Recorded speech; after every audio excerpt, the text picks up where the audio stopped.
What's going on there, YouTube, and welcome back to another comic book video. Okay, guys, so we are basically going to do a full story video. A full story video is when I basically sit down and take a bunch of videos that tells one overarching storyline and combine them together into one big video. And so with that being said, today is going to be X of Swords. Now, this was a massive crossover that was done by Marvel back, I want to say, in 2020.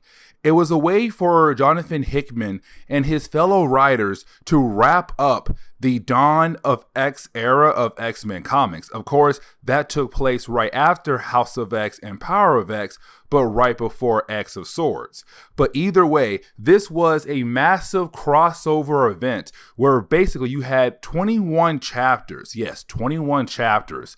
But of course, it took place in all the X-Men books.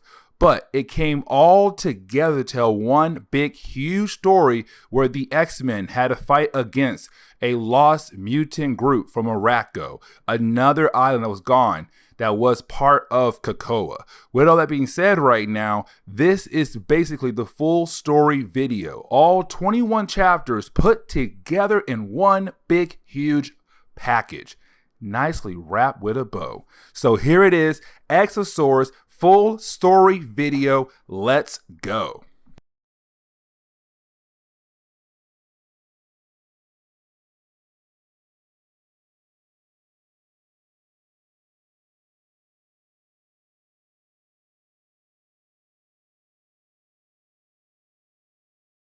But with this prelude, it actually picks up where the middle section of X-Men number 11 left off at. Remember, the High Summoner was playing a game with Rockslide, a character who is going to be very important down the road for this event we are covering.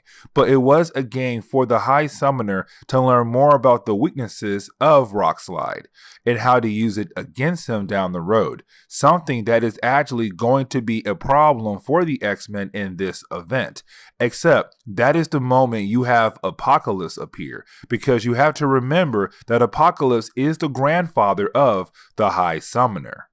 Apocalypse had 4 children who were sent to the other side to fight a war, which we are going to learn more about that war here in this video. They were the original 4 horsemen, but war, one of the children of Apocalypse, gave birth to the High Summoner.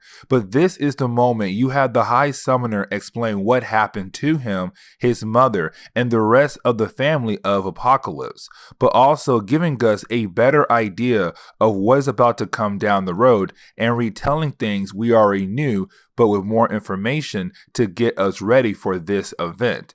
There is something else I do want to mention, and that is what happened in Excalibur number 11 and number 12. Because remember, in that storyline, Apocalypse and the Excalibur team were able to make a gate that can lead straight into the Otherworld. And Otherworld is going to be very important for this event as well, because it is another dimension that is going to be the middle point for everything between Earth dimension and another one.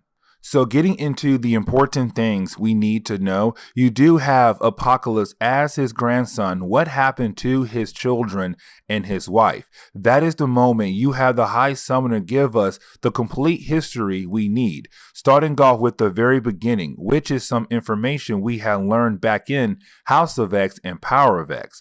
Let me explain. So back then we had learned that Krakoa was a living island that was actually attached to another island called Arako. When they are connected, they are called Orkara. But the reason why the 2 islands were split, it is because a powerful being was holding something called the Twilight Sword that led to the 2 islands being split. But this powerful being came out of the hole between the 2 islands, something we had already known about. But when the powerful being appeared, it brought a bunch of powerful creatures with it. Now Apocalypse and his family fought against that force, but to make sure that evil never comes back, Apocalypse has sent his entire family in the portal with Arako, the other island that was attached to Krakoa, to hopefully save the day. But he stayed behind to help mutants get ready if ever that evil force ever comes back. Now, when Apocalypse family went through the portal, they had arrived in a world called Armeth that was completely wrecked because someone who was a powerful person was holding something called the White Sword, had led to this world going completely crazy and people dying. Something else to mention is that the person is a mutant who came here before Apocalypse family had, and that person had already done some messed up things in this world. But the family of Apocalypse instead thought it would be a good idea to build something here in this new world with themselves, but also with Arako, the living island they came with. So they built 10 towers as a way to be their barriers in the world. Years passed and more mutants were born thanks to Apocalypse children giving birth to these mutants, and other mutants that had came with Apocalypse children also giving birth as well. Now, the High Summoner had this person who he grew up with who was a prophet saying that he sees the end of what they had built in this new world. Apocalypse's wife, Genesis, laughed and thought what he said was false and she was going to be able to handle the man who was holding the white sword. So she made an army and rode out there to fight against the man with the white sword. And so you had Genesis ride out there to fight against the forces of the man with the white sword. That war went on for a while. At first, they were getting updates on what was happening out there with Genesis and her army that she had built. Except as years went on, they began to get less updates on what was happening, up to the point they were no longer getting updates on what was happening out there. The man with the white sword had the ability to resurrect any of his dead soldiers to help him fight against the forces of Genesis. So of course, it explains why she was having a hard time winning this war, because as soon as she killed a bunch of them, more of them just popped up left and right, coming back to life. Some more time has passed by, and you had another mutant appear in that world called Iska, and she is going to be very important for this event. Something else to mention is that there were other gods of mutants, or not gods, sorry, other groups of mutants who had joined Apocalypse family when they came here, Iska being one of them, except she was sent by a god known as Annihilation. Of course, this was the god that was really behind the reason why the evil creature that held the Twilight Sword had appeared on Akora years ago. Also, the person known as the man with the white sword does work for that god as well. But to end the war in this world, Iska was sent to invite Genesis to a duel to the death between her and the god Annihilation. It was a way to end the war and hopefully move forward in some kind of direction, except we are told that Genesis had lost and that she is dead. And so with the death of Genesis, it led to Annihilation actually attacking the area the family of Apocalypse had taken up in Armeth. This war was getting so bad for the mutants in this world that they had to send the High Summoner and only a piece of Arako to find his grandfather to get help. Because remember, Apocalypse has stayed behind to get the mutant race ready for this war and protect the Earth, and that time has come now. And so getting back to Apocalypse and the High Summoner in the present day, you have Apocalypse show the High Summoner the gate he had built in Excalibur number 11 and number 12 that leads into Otherworld, because Otherworld is the connecting point between Armeth and Earth, and with this gate they can go to Otherworld and then go to Armeth and hopefully save Armeth and also save the remaining mutants over there. The High Summoner is going to go back there with Eunice and Banshee to see how things are going. Then Apocalypse will go with an army of the X-Men to help save the area, the mutants who went there, his family, and finally the rest of Arako. But in Otherworld, we see something else is going on. That something is actually the children of Apocalypse are in Otherworld, and they have taken out one of the kingdoms in Otherworld. They are trying to get to Earth, Krakoa, to begin to wreak havoc. Like they are actually evil now, and that is something huge, because now the big question is, Why have they changed? Except that is the moment you have this kingdom send someone to warn one particular person about this army crossing across Otherworld wreaking havoc.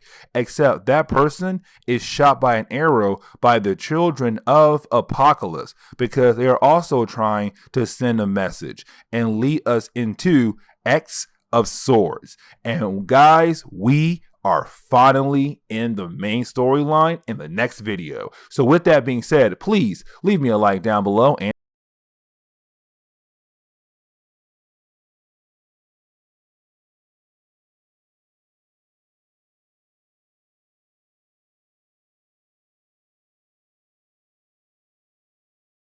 so getting into today's video, X of Creation number 1, we actually do pick up where X-Men number 12 left off at. Now remember, one of the many kingdoms in Otherworld has fallen, but with them falling, they did send a messenger to warn a particular character about what is coming, what is on its way. And of course, it is the Four Horsemen, the original Four Horsemen, which is the children of Apocalypse. Now, of course, when that messenger was trying to get away, that messenger was shot by an arrow by one of the children of Apocalypse. But that messenger was able to get to that particular character to give off that warning. And that character is no other than Saturnyne. Now remember, Saturnyne is this very interesting character, but she basically protects all the different realities in the Marvel universe. But of course, you do have this messenger coming to her and telling her Arako has fallen. And with that, she freaks out and she tells her priestess to go get the cards. And these cards are going to be very important for the X of Swords crossover. But then we see 3 creatures actually go to this forgotten place, this forsaken place. And when they get there, of course, they are confronted by some kind of creature. Now, this creature is not actually that important for the entire X of Swords crossover. Matter of fact, this creature is only going to be around for the very beginning of this crossover and here and there in other chapters in this event. But either way, though, this creature is taken away because remember, Saturnyne did say get the cards, and this creature is going to be used to be turned into cards for Saturnyne to hopefully predict the future of Otherworld, Earth, and also Arako. But you do have our 3 mysterious characters being able to grab this creature and leave this forsaken place.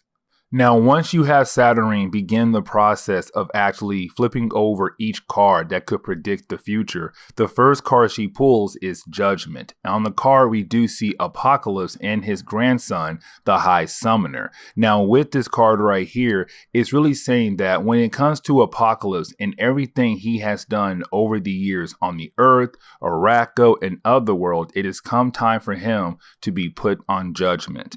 And so with him being judged, it means that sooner or later he will have to be judged for everything he has done to his family, especially his wife, but also to the mutant race as well. The next card she does pull is the Four of Wands. And I hope I said that word correctly. But either way, though, the Four of Wands, of course, do show the 4 horsemen of Apocalypse, the original 4 horsemen, the children of Apocalypse, his actual biological children. Now, with that being said, on this card, it tells Saturnyne that these 4 horsemen have been fighting for eons, and it comes time for one last battle. And when they have that final battle, they hope they're able to win that final battle to finally rest over the ashes of their victory. Now, with that, of course, meaning that these 4 horsemen have one last battle against their father, Apocalypse, but of course, the mutant race on Earth, the mutant race on Krakoa.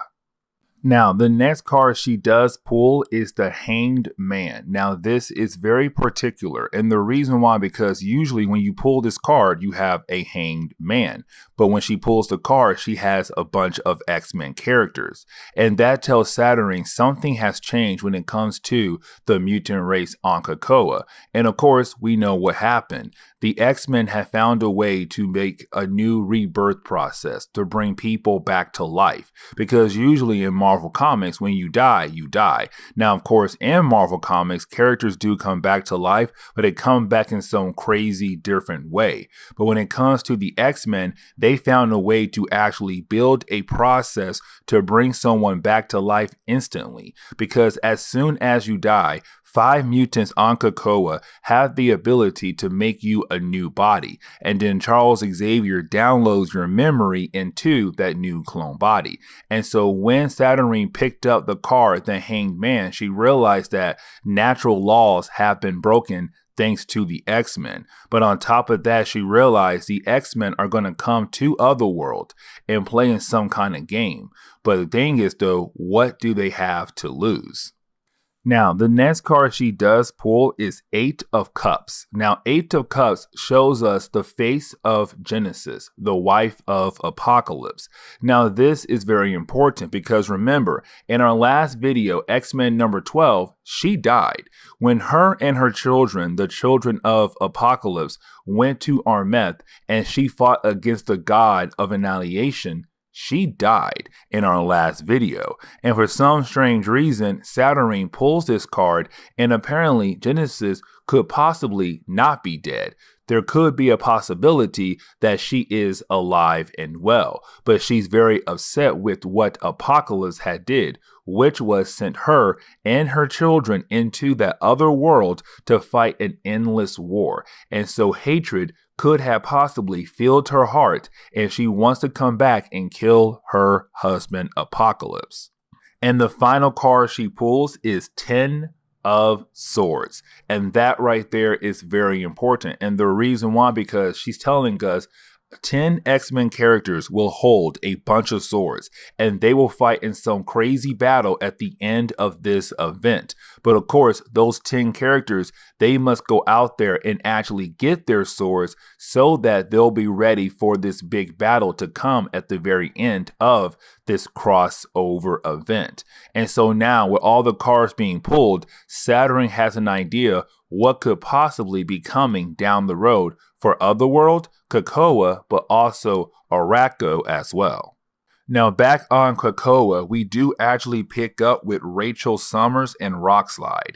Now, remember, Rachel Summers is the daughter of Cyclops and Jean Grey from a different timeline, who's just basically stuck here in this timeline. Now, with that, we do see her right now at the external gate. Now, this was a gate that Apocalypse had made back in Excalibur number 11 and number 12. Now, with that gate, it gave the X-Men the ability to actually go into Otherworld. Now, remember, at the end of X-Men number 12, Apocalypse has sent his grandson, the High Summoner, with an X-Men Banshee and another one, I forgot to mention his name, I think it was Eunice, into Otherworld to see how bad Arako has gotten, or Armeth. Now, of course, this is the moment you have the High Summoner and Banshee come back from Otherworld, and they're freaking out. They look badly beaten. Banshee's on death's door. You have the High Summoner screaming for help, and they're wondering what happened to Otherworld, or what happened in Otherworld, because when it comes to Apocalypse, Otherworld should be okay. What should not be okay is on the other side of Otherworld, which is, of course, Arako. And so now the big question is, what happened to Banshee and the High Summoner and their third team member, Eunice?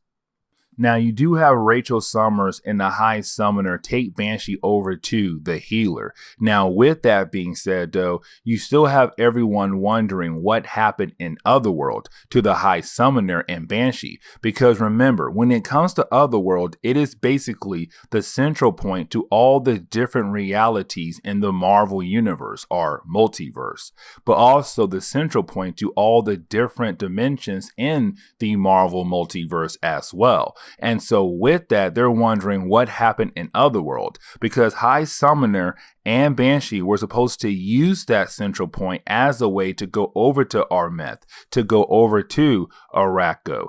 And so now the question is, what happened in Otherworld? And that is the moment you have High Summoner say, we were attacked in Otherworld. There's an army, and that army came from Arako, and they're on their way here to attack Krakoa. Like, things are about to be very bad very soon. Now, you do have Apocalypse and his grandson go over to the Quiet Council. Now, remember, the Quiet Council is basically a group of mutants that have come together to make big-time decisions for the mutant race on the island. Now, this is also the moment you have Apocalypse and his grandson actually explain everything over to the Quiet Council. But I want you guys to realize what story is being told to the Quiet Council and what's really happening over in Otherworld. Because the reason why I say that is you do have Apocalypse remind us, the readers, but also telling the Quiet Council the original origin of Arako and also Krakoa, how they were two islands connected as one. But with that being said, they were split in half by the Twilight Sword, by some unknown creature. And when that unknown creature appeared with the Twilight Sword, he brought a bunch of creatures with him from the world called Armeth.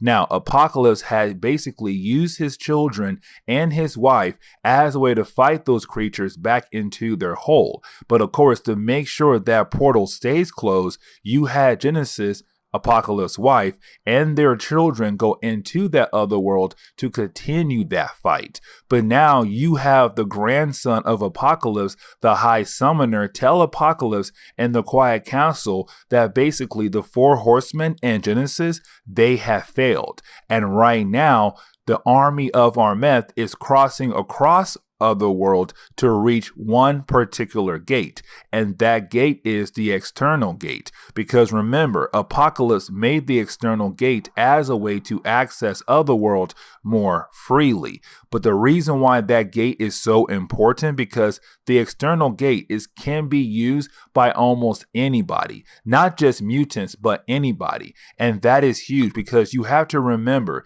usually in the Dawn of X era of X-Men comics, when it comes to Krakoa gates, they can only be used by mutants. But when it comes to the external gate that leads into Otherworld, it can be used by almost anyone. And so right now, you have the High Summoner telling the Quiet Council, like, hey, listen, Armeth, their army is coming through Otherworld, and they're going to use the external gate as a way to reach our world to wreak havoc. And that right there is very huge. And so you have the Quiet Council very upset, and they feel like they should go ahead and destroy the external gate. But the problem is, though, Krakoa is a living island. It wants to be reconnected with its other half, Arako. And Arako is right now in Armeth in Otherworld. And so they're hoping that with the external gate being there, Arako can come out of the external gate and finally be connected with Krakoa. Because the Arako we saw back in X-Men number 2, that right there was only a small portion of Arako. The rest of the island is still over there in Armeth. And so when it comes to Krakoa, it does not want the external gate destroyed. It wants the gate left open so that its other half can come through. And so right now, the Quiet Council are very confused on what should they do. And so they are going to send Apocalypse and a group of X-Men characters over into Otherworld to see what is actually happening on the other side. Is that army actually coming over here to wreak havoc on Earth? Now, we do see some time has passed by, and we actually pick up with Apocalypse and the team that he has put together to come with them over into Otherworld to see what in the world is going on. And so with that, we see Apocalypse, we see Archangel, which makes sense because he still has beef with Apocalypse.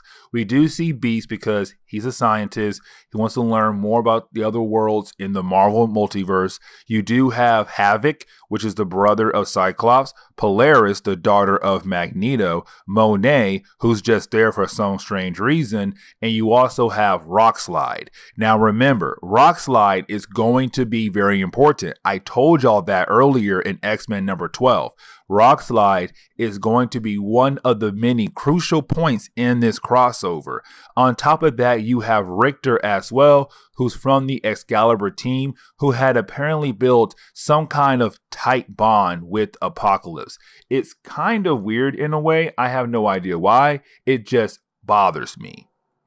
But then we pick up with the children of Cyclops and Jean Grey, which is Cable and Rachel Summers. Now, right now, you have our two characters using their psychic abilities as a way to read the mind of Banshee as he's being healed up right now. Because you have to remember, Banshee and the High Summoner, they were sent by Apocalypse to go into Otherworld to see what in the world is going on. But the problem is, though, they were supposed to use Otherworld as a way, as an access point to go over to Armeth to see what happened to Armeth and Arako. But of course, they got attacked in Otherworld, not in Armeth. And the big question is, who attacked them? Now, we know who attacked them. It's the children of Apocalypse. But here is another question. And that question is, why would War, one of the children of Apocalypse, attack the High Summoner, their own child? Because the High Summoner is the grandchild of Apocalypse. The High Summoner's father or mother, whatever, is War. And so now the question is, why would War attack its own child? And so now it's kind of like, wait, that is a very good question. And so you have Cable and Rachel Summers using their abilities to read the mind of Banshee to hopefully learn more what happened over there. But getting back over to Apocalypse and his team, we do see them right now arriving in Otherworld. And they do see that a good chunk of Otherworld is just basically burnt to the ground. Like, it's been hit hard here. Whatever army that came here has done a great job destroying this area, destroying this part of Otherworld. But with that being said, you do have Apocalypse look over. And when he does, he sees his 4 children, the 4 original horsemen. And that is hard for Apocalypse, because remember, he originally sent his children and his wife into that other dimension as a way to keep those crazy creatures in that other dimension, as a way to protect the earth. But now he's seeing his children had basically flipped sides. They're now bad guys. They're working with Armeth. They're working with them as a way to invade the earth. And for Apocalypse, it's such a hard thing to see. His children have gone completely evil. And so you have Apocalypse walk over there to confront his children. But before we're able to actually see that conversation, we do see Cyclops' kids, Cable and Rachel Summers, continue to use their powers as a way to read the mind of Banshee. But while they're reading their mind, or his mind, you have our two characters realize something is off with the memories of Banshee. Like, for some strange reason, some of it cannot be accessed correctly. And on top of that, it looks like it was partially altered. And so you have Cable and Rachel Summers continue to use their powers to fix his memories to hopefully learn what happened over there in Otherworld, actually. But getting back over to that meeting between Apocalypse and his children, this is where everything goes wrong for the X-Men, for Apocalypse, and X of Swords is gonna pop off. And the reason why I say that, because you have Apocalypse go over to his children sad. He's kind of like, I did not imagine this for you guys. I did not imagine you guys turning evil and working with the enemies. I did not see this coming at all. And on top of that, I was trying to hope for a better future for you guys once we're able to come back together. And he does take one knee as a way to kind of say, please forgive me. But the problem is, though, you have his children tell him, stand back up, father. Yes, what we went through for eons, it was a living hell. We lost our mother. We had lost our lives. Some of us had possibly lost our children, but there's one thing we came here to do. There's one thing we want so badly right now. And that one thing is you, Father. Stand tall as a Titan, as a god, as a mutant. And you're kind of like, maybe his children would actually forgive him for what he did. Nope, because that is the moment you have the 4 horsemen of Apocalypse, his 4 children, stab Apocalypse through his chest and badly beaten him down. And that tells you right there, they are literally upset with their father for everything he has done to them over the years. But getting back over to Cable and Rachel Summers, we do see them right now going into the mind of Banshee, continuing to figure out what happened in Otherworld, who attacked the High Summoner, and also Banshee as well, because Apocalypse just learned what happened in Otherworld, but the mutant race on the island of Krakoa on Earth, they have no idea what happened in Otherworld. And so with that, when Rachel Summers and Cable continue to read the mind of Banshee, they come to find out the High Summoner betrayed Apocalypse, which makes sense because remember, the High Summoner is the son of War. And why would War attack the High Summoner and Banshee when they arrived in Otherworld? That's War's child. And so it makes sense. The High Summoner was only sent here as a way to make Apocalypse make the external gate so that the army of Armeth, the army of Arako, could actually access the external gate and come over to Earth. That was the main reason why. And so now you have Cable and Rachel Summers freaking out. They have to tell the Quiet Council everything they had just learned. But here's the thing though. While they were going through the mind of Banshee, you had Saturnyne use her powers to say, no, you cannot access this particular memory. And the reason why? Because something big is coming down the road. And I want you guys to get ready for it. And she kicks out Rachel Summers and Cable out of the mind of Banshee. But we actually do pick up with Saturnyne. And you have Saturnyne right now telling one of her assistants that she's kind of have been moving things behind the scenes for some unknown particular reason, meaning that some of the events have been happening so far in the only 2 chapters that we have covered when it comes to the X of Swords event. It has been done by her because she wants something. We have no idea what she wants, but of course she's going to use the army of Arako, the mutants from Krakoa, as pawns to get what she actually wants. But things only get worse. And the reason why I say that, because picking back up with Apocalypse and his team, we do see his team right now struggling to fight against the 4 horsemen of Apocalypse. They're trying to drag the body of Apocalypse through the external gate as a way to let him healed. But on top of that, Rockslide dies. And that right there is going to be very important because remember, in X-Men number 12, the High Summoner and Rockslide, they had played a game. And with that game, it was a way for the High Summoner to learn more about the weakness of Rockslide. And so he was able to cut Rockslide right in half.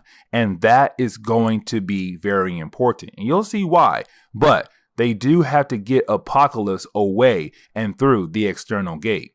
Now, you do have Cable actually run over to Cyclops and Jean Grey to actually tell them everything he just saw when it came to him and his sister reading the mind of Banshee, what really happened in Otherworld. But on top of that, that is the moment you have Cable tell us that Saturnyne had basically showed Cable a particular vision, some kind of image of something. And so you have Cable show Jean Grey and Cyclops what he saw. But of course, when Cyclops sees it, apparently Cyclops knows where to find this particular item, this orb.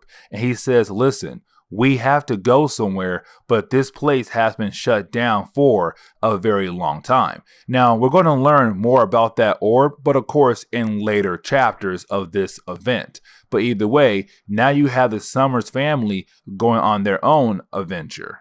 But back in Otherworld, we do see the battle getting very intense. You do have Havoc and Monet and the rest of their team trying to fight off against the army of Armeth and Arako. But then you have Monet realize that somebody is watching this battle. And of course, that person is Saturnyne. And so you have Monet use her psychic abilities as a way to go talk to Saturnyne and tell her that she's a cold bad word. That basically that when it comes to Saturnyne, Saturnyne should step in, protect her kingdom, but to also help out the mutants fight against the army of Armeth and Arako. But you then have Saturnyne say, listen, my kingdom will be okay. Everything is going as planned.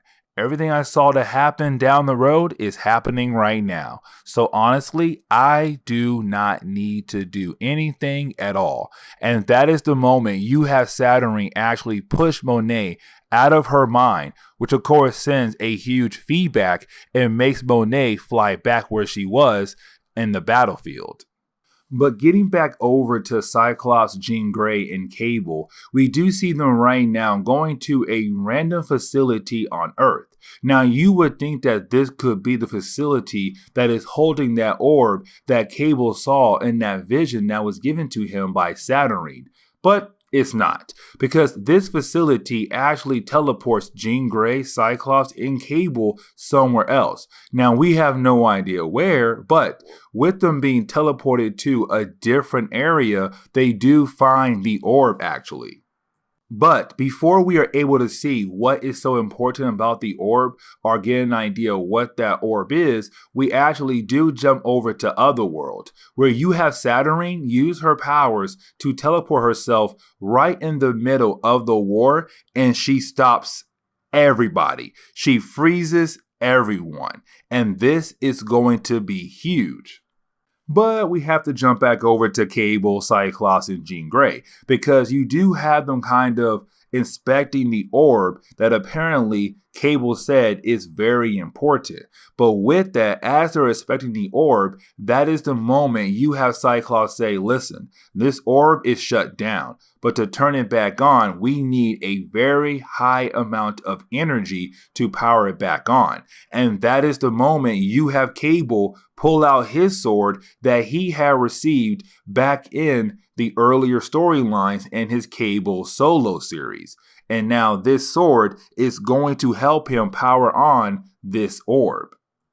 But that is the moment we do jump back over to Saturnyne. Now, this is actually very important. And the reason why, because you have Saturnyne tell the army of Arako what they have done is wrong. Basically coming to Otherworld, attacking different kingdoms as a way to get to the external gate so that they can use that gate to go over to Earth, to go over to Krakoa, to wreak havoc on there, but to also wreak havoc across the entire Earth. And so with that, you have Saturnyne say, no. No, no, and no. Because you attacked my kingdom because it stands in your way from reaching that gate is a problem. You had destroyed a good chunk of my area. I don't like that. And so I'm going to step in because her job is to protect all the realities in the multiverse, all the dimensions in the multiverse. And so you have Saturnyne say, listen, you want that gate to go wreak havoc because what your father did? I got you. But this is how it's going to work out. Listen very closely. You two, the X-Men and the army of Arako, are going to fight in some kind of competition in my arena. Whatever side wins the most points gets what they want the most. And of course, for Arako, is to go over to Earth to just wreak havoc. But for the X-Men is to have Arako leave and never come to Earth. And so right now you have Saturnyne say, you guys are going to basically be in some kind of competition.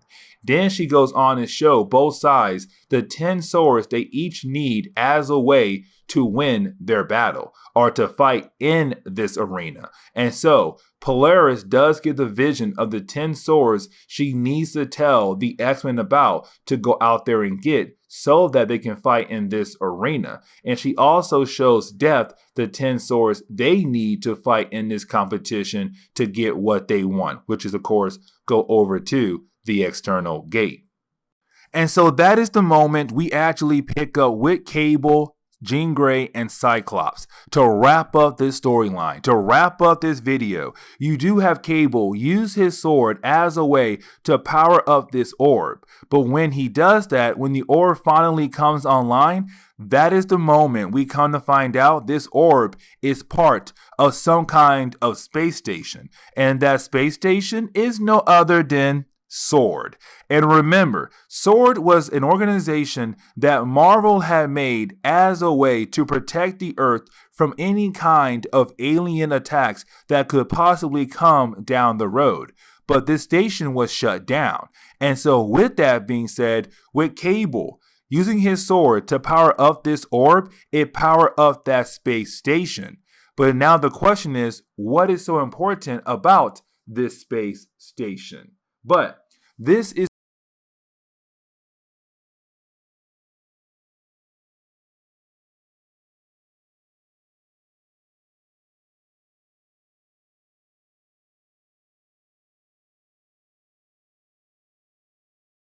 And so getting into X Factor number 4, we actually pick up where the last chapter left off at. Now remember, at the end of the last chapter, our X-Men team that went to Otherworld to figure out what in the world is going on with the army of Arako and the army of Armeth that is trying to come over to Krakoa. When they got to Otherworld, they come to find out that basically the children of Apocalypse had turned evil, because originally they were sent over to Armeth with Arako as a way to keep a powerful being over there. But something happened. For some strange reason, they have joined the side of the bad guys, and now they're leading that army of Armeth back over to Earth. But of course, to get to Earth, they have to go through Saturnyne and Otherworld to get to the external gate that leads right over to Krakoa. Now, of course, the X-Men team that went into Otherworld to see what in the world is going on,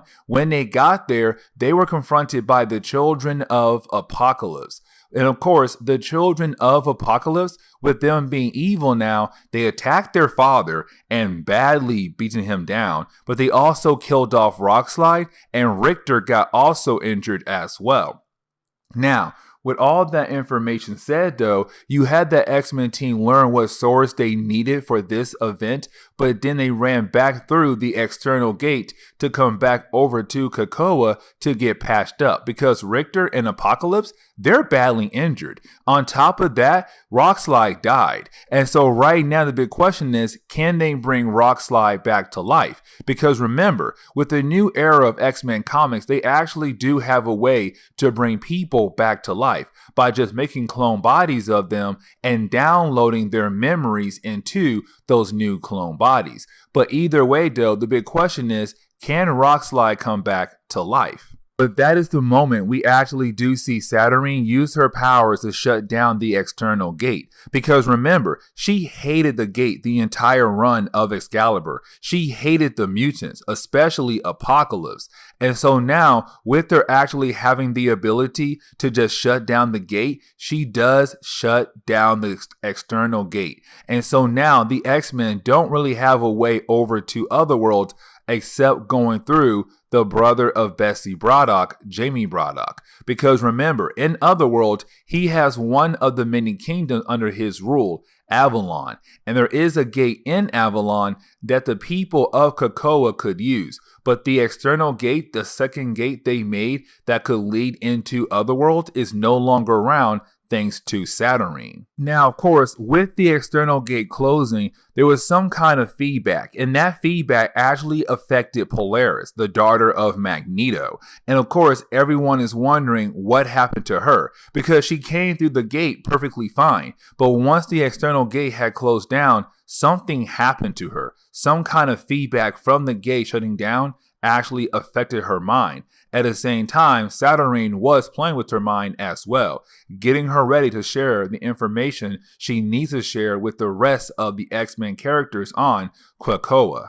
But later on that moment, we actually do pick up with Rachel Summers and Monet trying to access the mind of Polaris. And the reason why, because Polaris cannot remember what prophecy Saturnyne had put in her mind, because that prophecy is going to tell the X-Men what kind of swords they need to gather if they want to be able to actually save the day, to save Earth from the army of Arako. But of course, every single time Rachel Summers or Monet tried to access the mind of Polaris, Saturnyne had put some kind of psychic trap in Polaris' mind, so that if anyone tries to access that certain memory, they are instantly kicked out. And so right now it's Rachel Summers, Monet, and Polaris just wondering how long do they have to wait until they're able to actually figure out what kind of source they need for this entire event.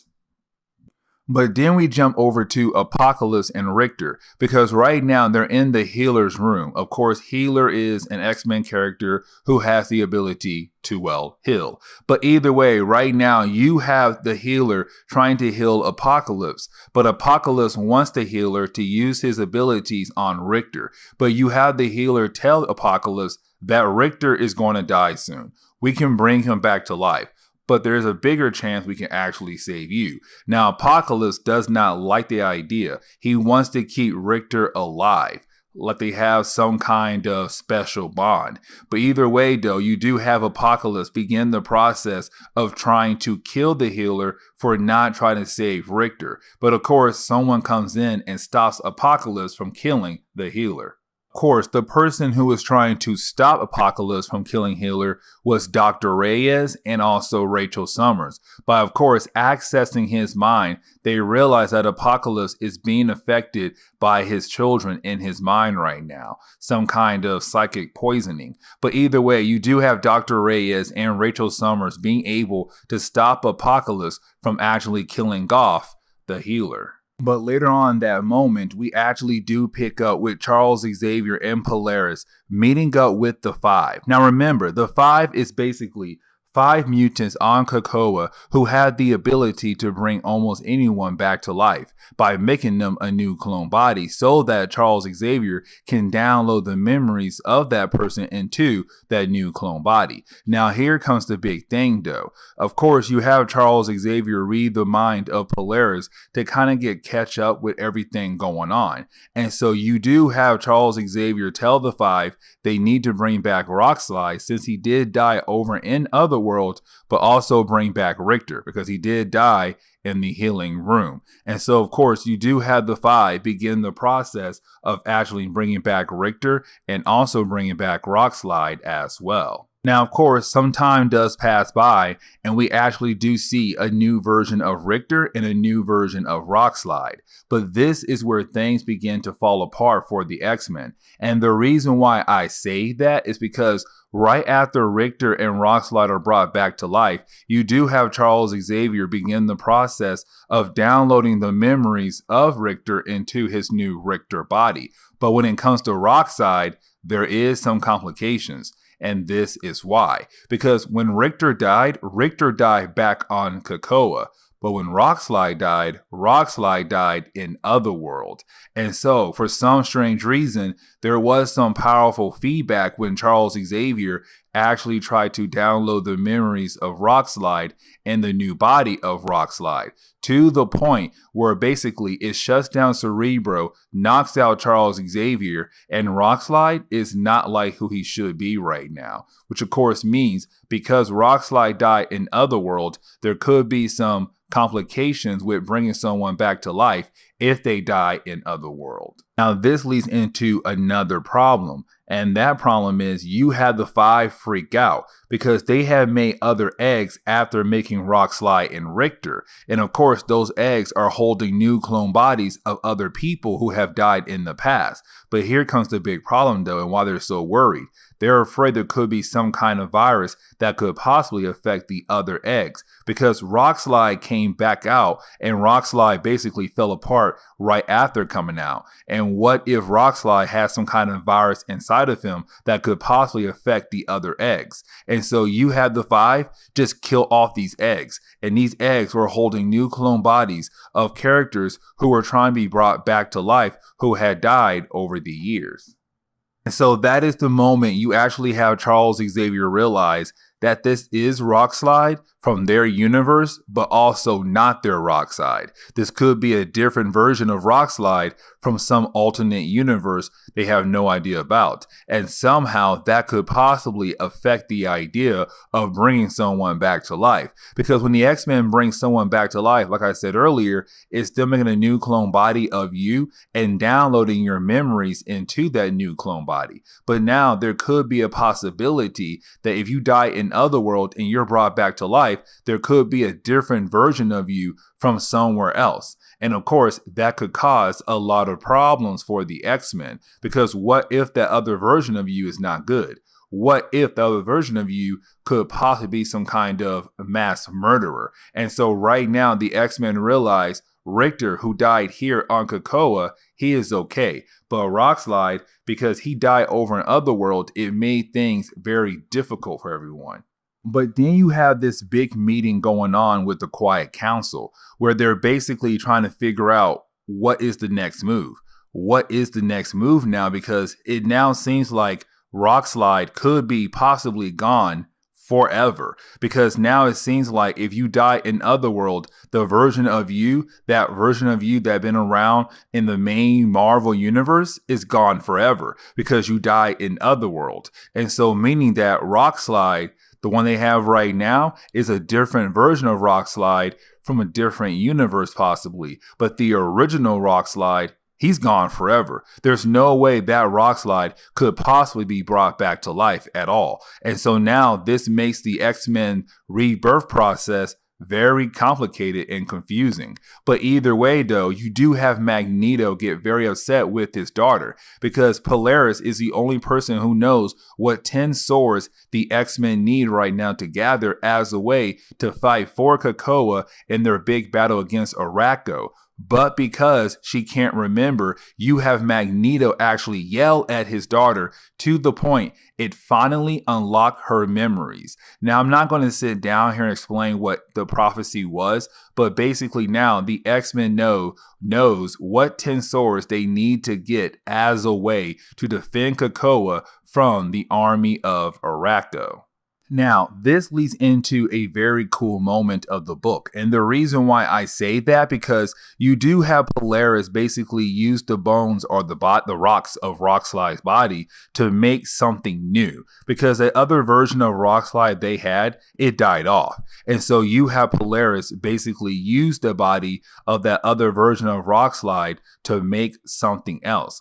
Now, while she's doing that right there, you have Magneto and Charles Xavier tell Apocalypse that he failed. Because remember, all of Excalibur was Apocalypse just trying to build some kind of gate that leads to Otherworld so that he'll find another way to go over to Armeth to hopefully save his family. But of course, his experiment failed, and now his children could possibly bring the end of all things on Earth.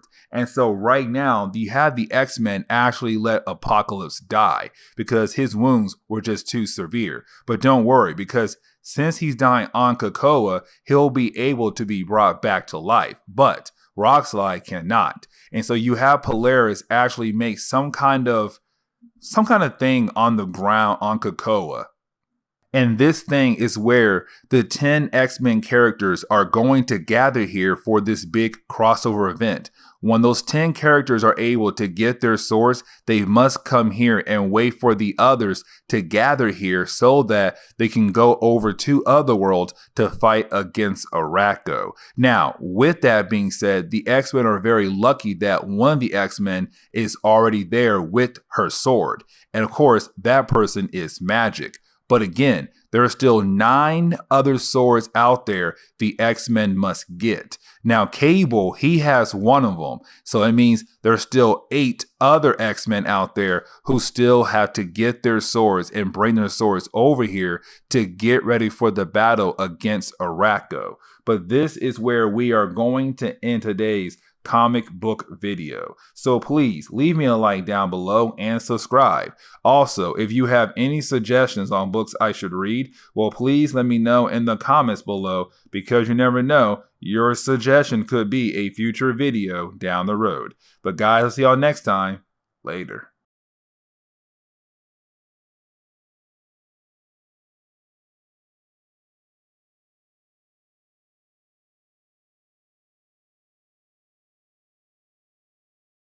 Now, getting into Wolverine number 6, we actually do pick up with Wolverine talking to Krakoa. Now, the reason why Wolverine is talking to Krakoa is because right now, Wolverine is actually angry with Krakoa. Because you have to remember, when it comes to Krakoa, it was actually part of another island called Arako. And Arako and Krakoa used to be one island together. But of course, they were split in half.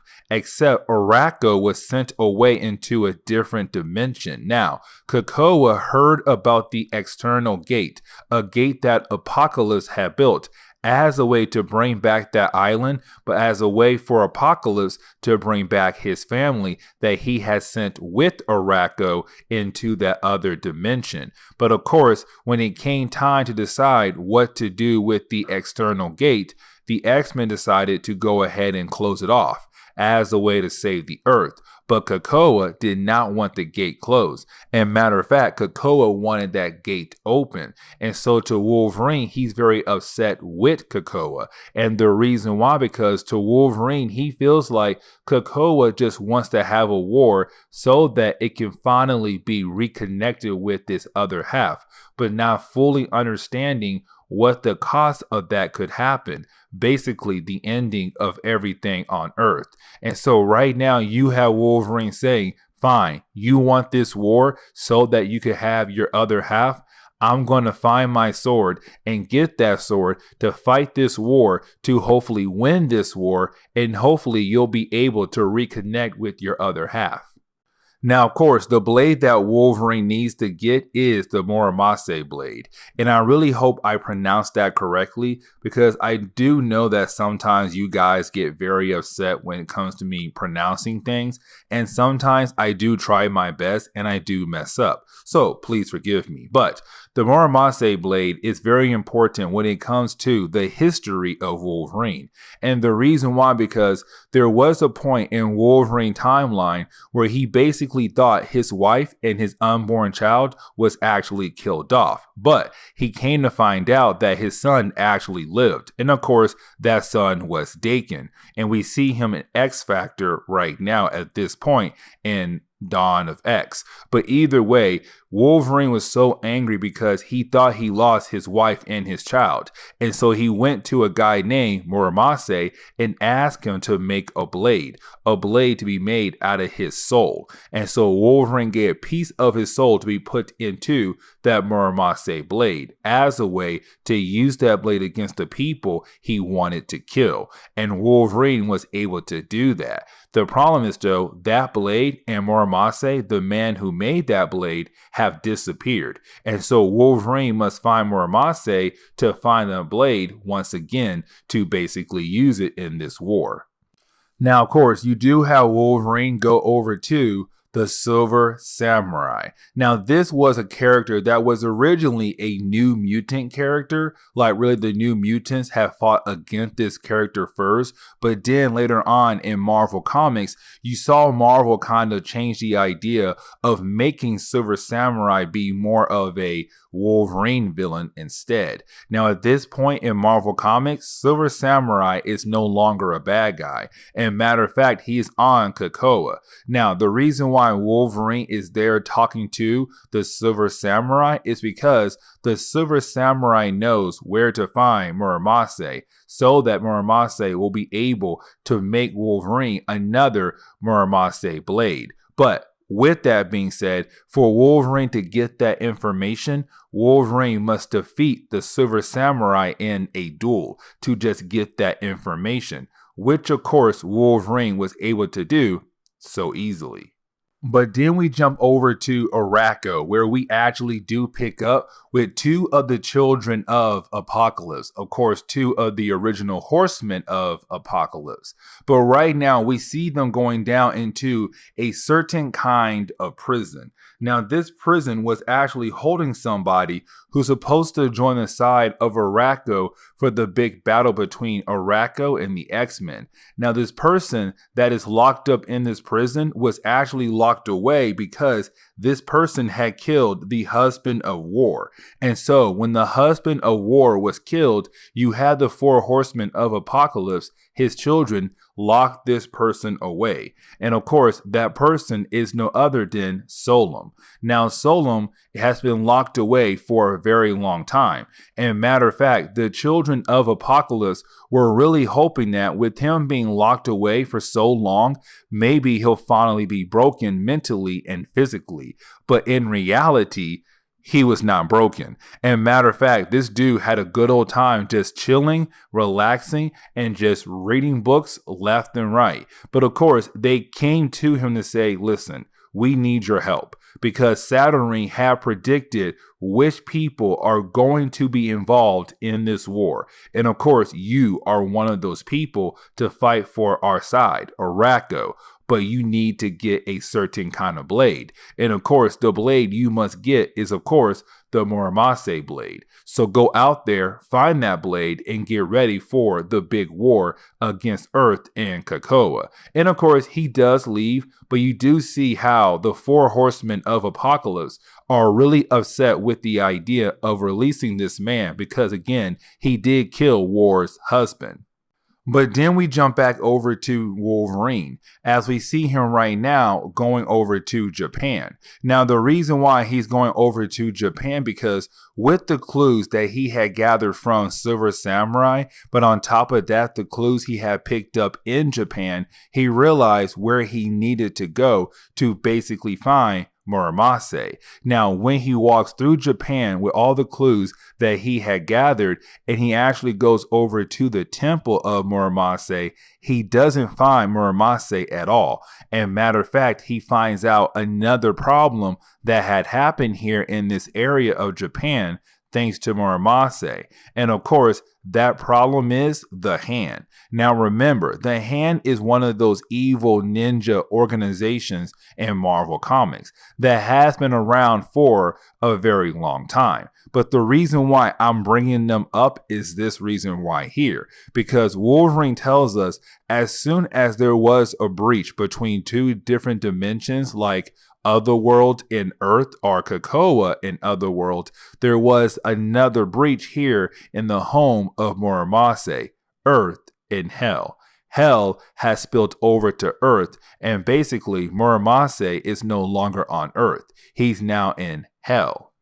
Now, we have no idea why in the world the Hand came after Muramasa just yet. But of course, with Wolverine getting inside the temple and realizing that there is the dead body of Muramasa and he had basically been sent to Hell, is Wolverine going to use that same breach between Hell and Earth to go into Hell to just literally save Muramasa, so that Muramasa can make a blade for Wolverine once again to help him get ready for the big war against Arako. But as soon as Wolverine has arrived in Hell, you do have Muramasa calling out to Wolverine saying, "Please, you must save me.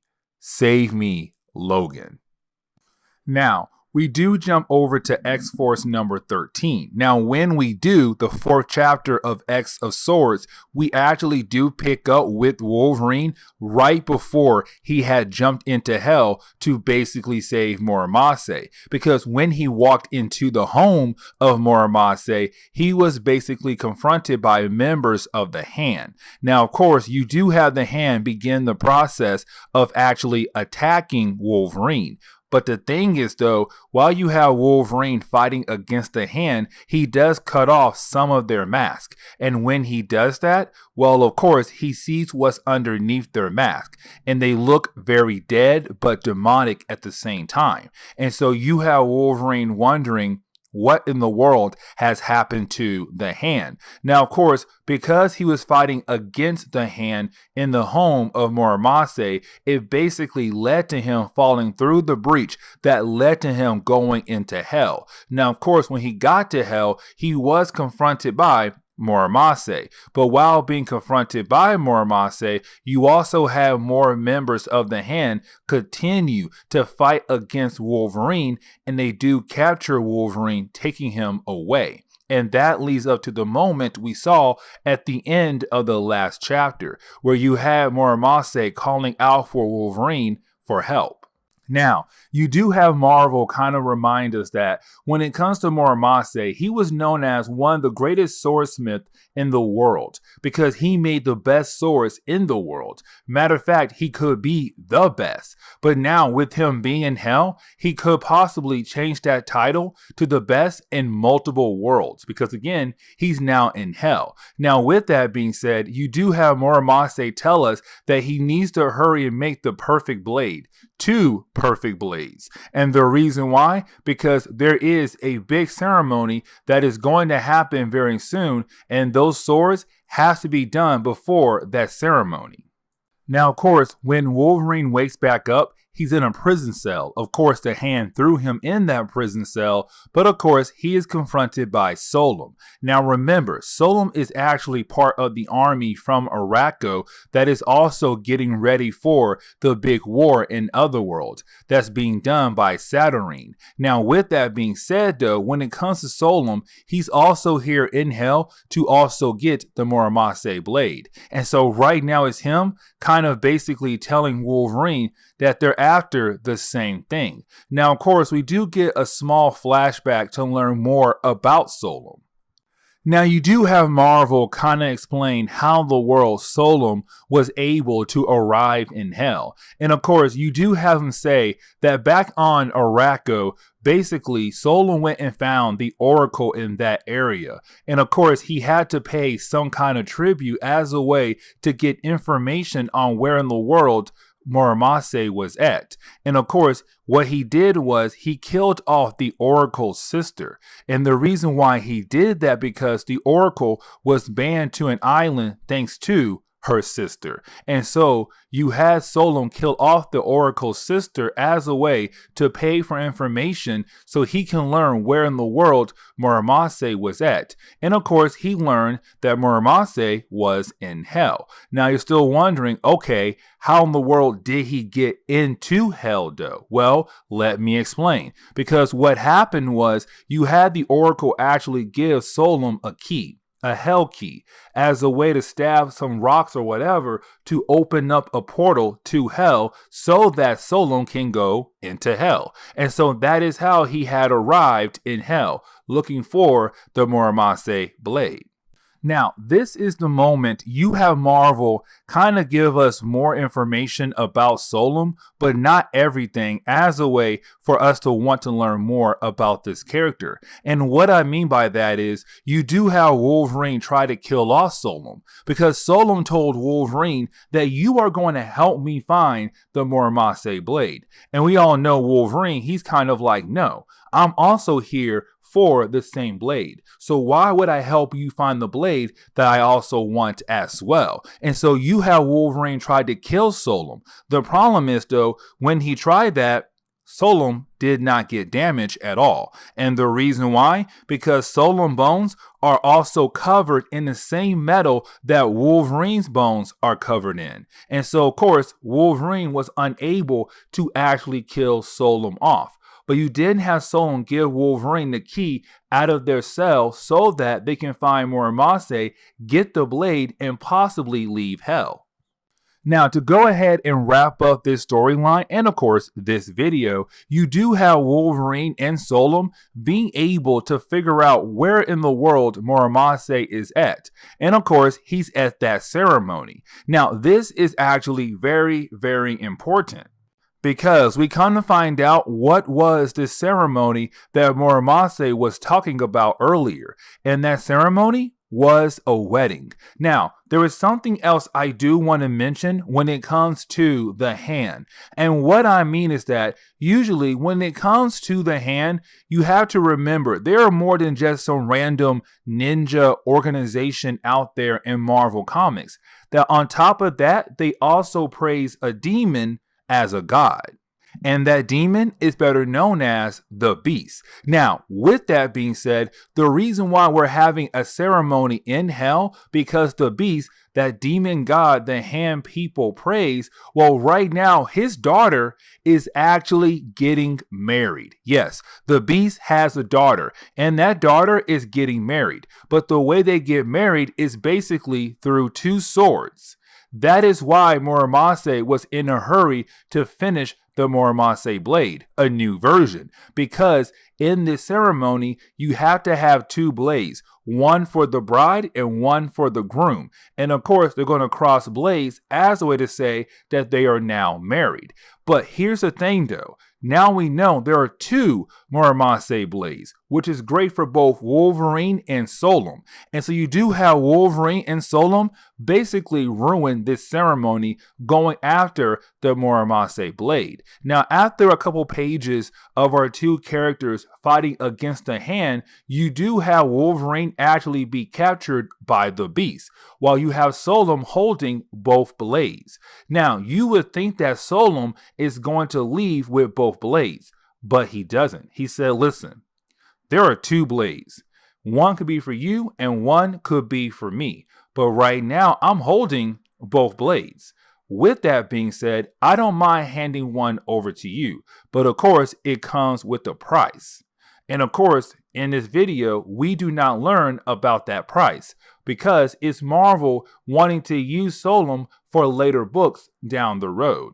But again, to wrap up this video, we do see Wolverine arriving back on Krakoa. And when he does have the Muramasa blade. And so now Wolverine is the second character ready to go. Cable is the third character, but right now Cable is out in space with his mother and his father, Cyclops and Jean Grey. But either way, this is where we are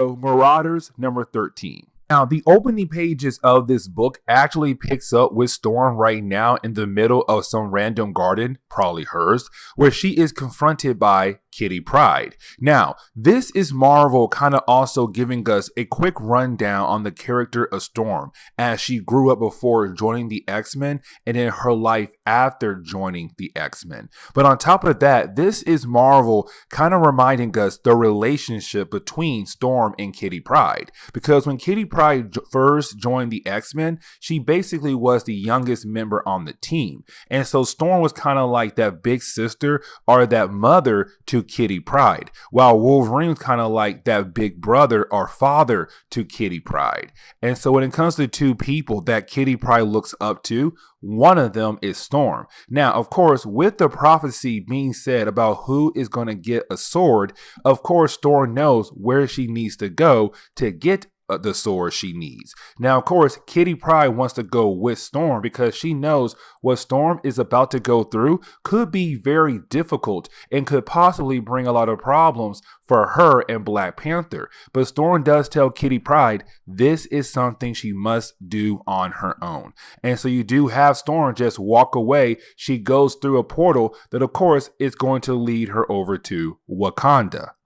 Now, that is the moment we actually do learn what weapon Storm must get, and it's called the Skybreaker. Now, the Skybreaker is actually a pretty interesting weapon that Marvel is going to insert into the history of Wakanda. And what I mean is that we come to find out that back when the first king of Wakanda saw the meteorite that crashed down in Wakanda, of course, that meteorite was holding vibranium. But of course, when it did crash, the first king was able to make a weapon out of that rare but powerful metal. And of course, he made the Skybreaker. Now, with that being said, though, it was the weapon the first king used as a way to protect Wakanda. And ever since then, it has been passed down to the next king or queen of Wakanda, and they all have used that weapon as a way to protect Wakanda. Now, here comes the big problem though, because Storm going back to Wakanda does bring up a lot of problems, especially with the idea of her wanting the Skybreaker. Because right after the first king had used the Skybreaker, Wakanda began the process of actually studying the metal even more. And so thanks to Skybreaker, they were able to get a full understanding about the idea of vibranium, but to also make more weapons. On top of that, that the entire nation of Wakanda, they love that weapon because it kind of stands for Wakanda. And so right now, it's really a bad idea for Storm to come to Wakanda to get that weapon that is so loved by the people of Wakanda because it means so much to them. Now, when Storm arrives in Wakanda, the Black Panther is not there, which of course means that now she must talk to Ramona, the next person in charge, but also the mother or stepmother to T'Challa, but the mother to Shuri. And also Shuri is there as well. Now, when Storm arrives and talks to Shuri and Ramona, you do have Storm explain why she is here, saying like, hey, listen, I need a sword. Now, at first, that's what she says, a sword. She does not say, hey, I need Skybreaker. She says, I need a sword. Now, with that being said, of course, you didn't have her say, listen, there is a war coming very soon with a nation called Arako, which of course we all know by now. And so she's kind of like, we need these swords as a way to protect our Earth.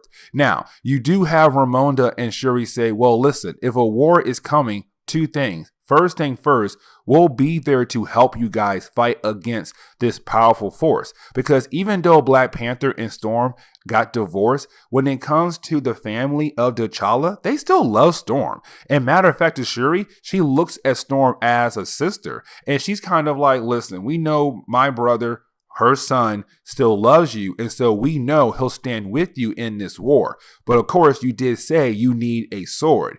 And so you do have Shuri and Ramonda mention other kinds of swords that are very important to Wakanda, but of course would not be missed if they had to leave Wakanda for this war. But of course, you do have Storm say, no, none of those swords matter. The only sword that does matter is Skybreaker. And of course, you have Ramonda and Shuri say, no, you have to wait until T'Challa comes back because that weapon means so much to Wakanda that, of course, only the king can allow the sword to actually leave Wakanda. And so right now, it's them saying, you need to go to your guest room, wait until T'Challa comes back, and then maybe he'll give you Skybreaker. But that's a sword, I'm telling you right now, he might say no to, because it's so loved by the people of Wakanda. Now, we do see Storm right now in her guest room, kind of like thinking of a new plan on how she is going to get Skybreaker and lead the nation of Wakanda. But that is the moment you have Shuri walk into the guest room to give Storm some dinner. Now, of course, while the two characters are having dinner, this is Marvel kind of reminding us that when it comes to Storm and also Shuri, they still have that sister bond with one another, even though Storm and T'Challa got divorced a while back. Now, with that being said, though, you do have Storm kind of talking to Shuri about the idea how important it is for her to go ahead and get Skybreaker. Because remember, that war is going to happen very soon. That contest of champions is supposed to happen very soon. And so to Storm, she feels like she's wasting time here just waiting for the idea or the possibility of T'Challa coming back in time to just grant her wish of taking the sword. Now, you do have Storm continue to talk to Shuri, and Shuri says, listen, you do not understand how important that sword is to our nation. But for Storm, she does, because Storm is not from Wakanda, but she is from Africa. And of course, the part of Africa she was from, she was praised as a queen because of her powers. Because originally she had no idea she was a mutant. She thought she had witch powers. But either way, the people still praised her still. And of course, she took care of her people. And so she knows that, hey, listen, I know what it's like to care for my people, but right now I'm still doing that. I'm trying to take care of my people again. Of course, now she's talking about mutants, but she needs that sword. And of course, you have Shuri kind of end the conversation by saying, listen, you are just going to have to wait until my brother comes back. Besides that, you're out of luck. Bye. Now, of course, when it comes to Storm, she couldn't wait. And of course, she did pack a second suit. Of course, her stealth suit, as a way for her to sneak into the temple as a way to get Skybreaker. Now, this is also Marvel reminding us that, remember, Storm was a thief when she was a young girl. And so she knows how to move fast and stuff. On top of that right there, when she was married to T'Challa, when she was the queen of Wakanda, T'Challa taught her all the different security systems in the temple that is basically protecting Skybreaker. And so Storm knows how to dodge all those cameras, the security system, all of that, the guards as well, to get to Skybreaker. And right when it seems like she'll be able to actually put her hands on Skybreaker and possibly get out of Wakanda before T'Challa comes back, someone blasts Skybreaker out of her hands. Now, we do come to find out who blasted the sword out of Storm's hand, and of course, it was Shuri, because Shuri knew that Storm would be impatient and basically sneak into the temple to get her hands on Skybreaker. And so now this is Shuri trying to fight against Storm as a way to stop Storm from taking the Skybreaker sword. Now, this fight, it does last for a couple pages, but this is Marvel telling us or reminding us we have to remember, Storm was a fighter. She knows how to fight. We've seen her fight hand to hand so many times in X-Men comics.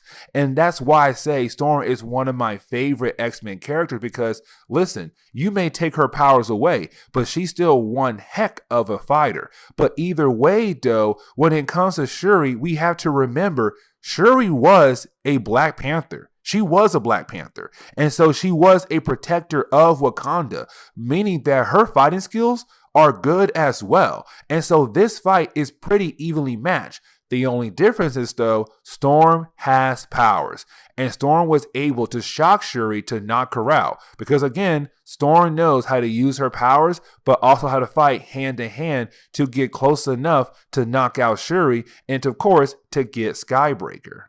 Now, this leads into the awkward conversation between her and Black Panther, T'Challa, because when she leaves the temple, of course, she is confronted by T'Challa.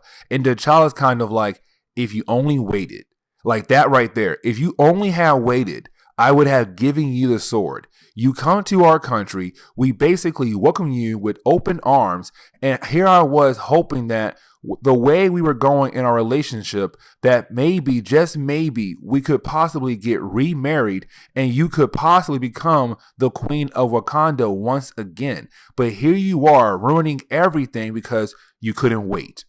You're impatient because you needed that sword now. And I was coming back the same night that you were here, the same night you arrived, I was coming back and you just couldn't wait.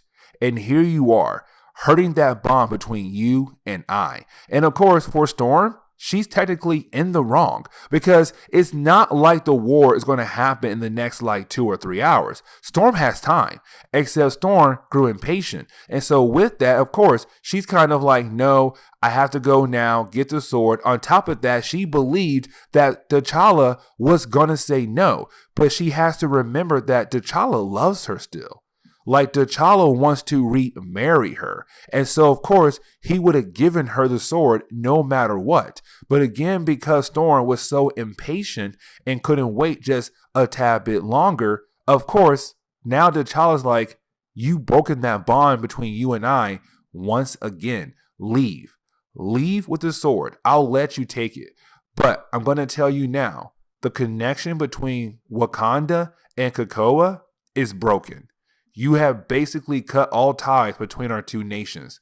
On top of that, you and I are also done. And so you have Storm leave with Skybreaker, basically ruining her relationship with T'Challa. Now, you do have Storm arrive back to the island of Krakoa, and when she does, of course, she is confronted by Kitty Pryde. Now, of course, you do have Kitty Pryde ask her, hey, are we all good in Wakanda? And you have Storm say that, listen, We may have not lost an ally, but we have to regain their trust. Meaning that if there was a big war and Krakoa needs Wakanda on their side, Wakanda could possibly say no in helping Krakoa because of what happened between T'Challa and Storm. But of course, if Storm is able to regain their trust in Wakanda, then maybe Wakanda could possibly help Krakoa down in the near future if wars pop off between Krakoa and other nations. But either way, Storm was able to get her hand on Skybreaker, and so now we have 4 characters who have their swords now: Cable, Wolverine, Magic, and now Storm. But this is where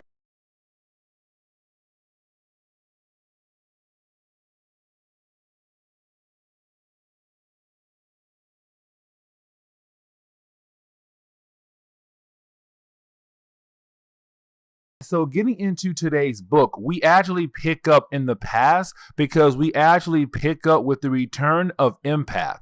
Because remember, in the first couple of videos we did over Hellions, Empath died. Because remember, when it comes to Empath, he does have the ability to kind of make you feel different things. And so with that, he was warned, do not use your powers on anyone here on the team. Of course he did, and the team killed him off. And so Empath was dead for a short period of time. But we have to remember, when it comes to the X-Men, they do have the ability to bring someone back to life now, thanks to the 5 mutants who have the ability to make a clone body of you and put your memories into that new clone body of you. And so with that being said, they were able to make a new clone version of Empath, and so now he's back. And of course, he's once again a big jerk. Now, we do pick up with the Quiet Council. Now, remember, the Quiet Council is basically the group of mutants who make the big-time decisions when it comes to making big-time decisions on Krakoa.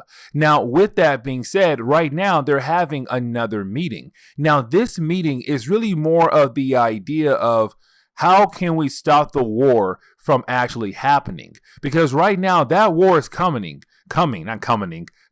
I have no idea why I said coming, but that war is coming. Arako versus Krakoa. But with that being said, though, you do have the Quiet Council trying to figure out how can we stop that from happening before it actually happens. And that is the moment you have Sinister say, why not send in my team, the Hellions, to go over to Arako and actually steal the swords that the Arako people are looking for? Because if they don't have the swords, then they cannot participate in that big competition that's going to happen very soon.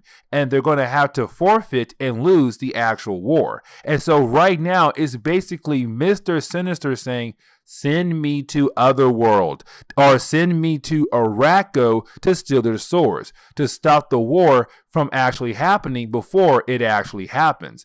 And of course, you do have the Quiet Council agree that this is a good plan. But of course, the way Mr. Sinister is talking, of course, the people here do not like him and say, fine, if you're going to go through this plan, you have to go with your team to make sure that this mission is actually accomplished.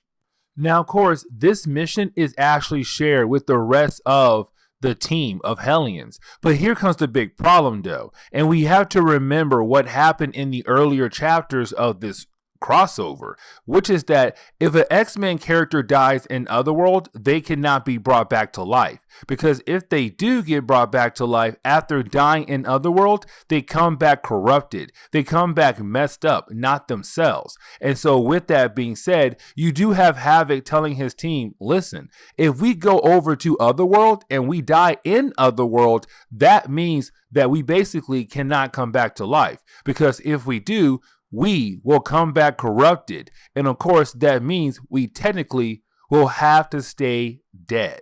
And so with that being said, is him warning his team, this is a huge risk. Now, of course, he does tell Grey Crow that, hey, listen, Empath is back. Because, of course, he was killed by Grey Crow, and Grey Crow's now being warned, Empath is back, and he could possibly use his powers on you this time because you killed him.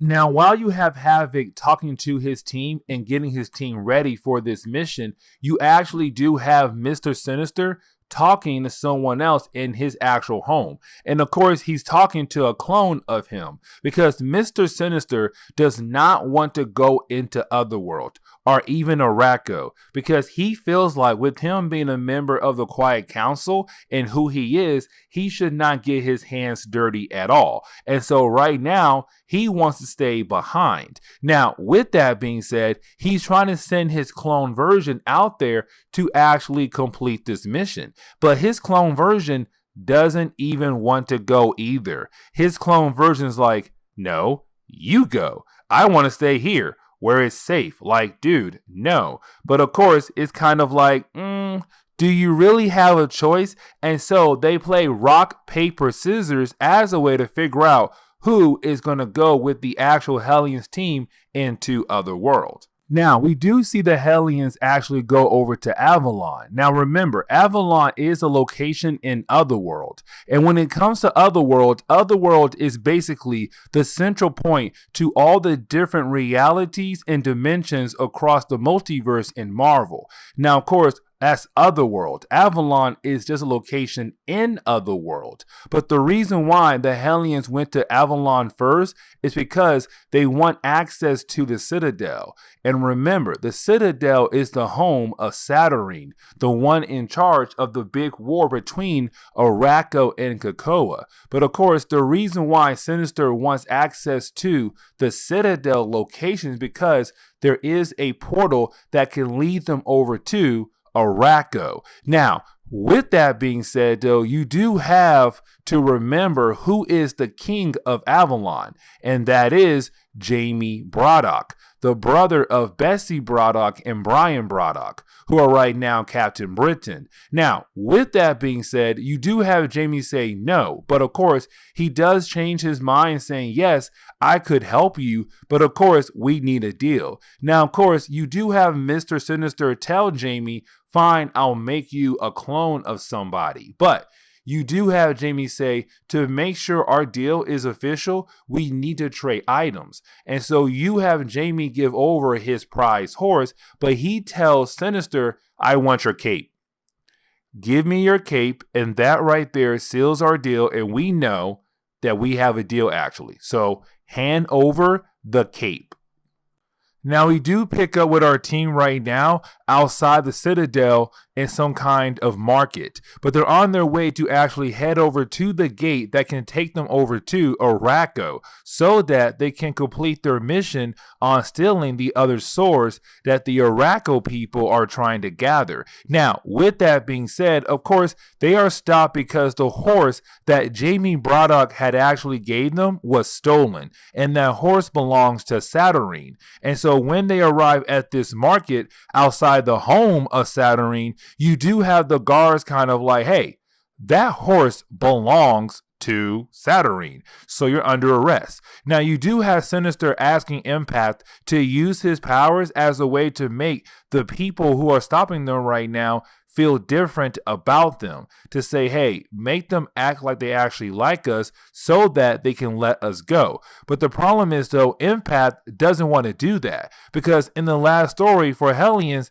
Grey Crow killed Empath because he used his powers on Grey Crow and other members of the team. So Grey Crow killed Empath. And so Empath said, no, I was killed last time by this man right here. If you want me to use my powers as a way to get us out of this situation, then you're going to have to let me use my powers on him and let me keep using my powers on him so that he can stay under my control. And of course, you do have Sinister say yes, and Empath does use his powers on the people who are basically like security guards to let the Hellions go so that they can continue their mission on stealing the other swords that belong to the Arako people. But of course,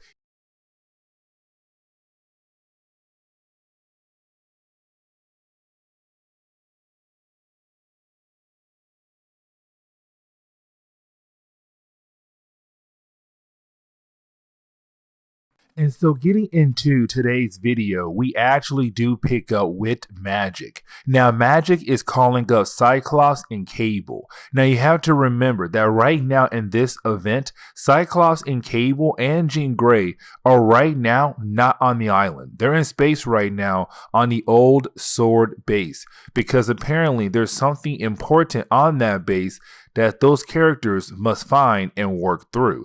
But of course, the reason why Magic is calling up Cyclops, Cable, and Jean Grey, well, mainly Cyclops and Cable, is because one, Cable has a sword. Remember, there are supposed to be 10 characters with swords. And already we know that Magic, Wolverine, and Storm are 3 of the characters. But before X of Swords, we saw Cable get a sword.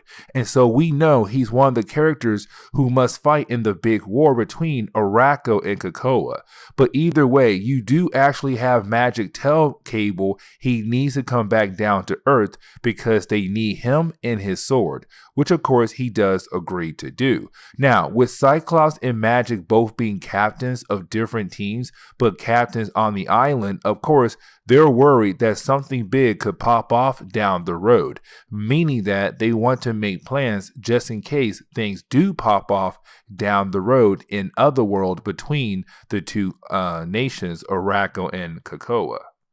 Now, that is the moment we actually do jump over to Cipher. Now, Cipher is a character who I told you about earlier that is usually on the sideline. And what I mean by that is usually he's not fighting, but right now he has no choice because in that prophecy that Polaris said at the very beginning of this event to basically tell us which character needs to get a sword, he was one of the characters that had to get a sword. But the problem is though, Cipher is usually on the sideline because his mutant ability is to just be able to speak to anybody no matter the language across the universe. And so it's kind of like, how can that possibly be helpful in the war between Arako and Krakoa? But of course, he was one of the chosen ones, meaning that he has to get a sword. And his sword is already with him.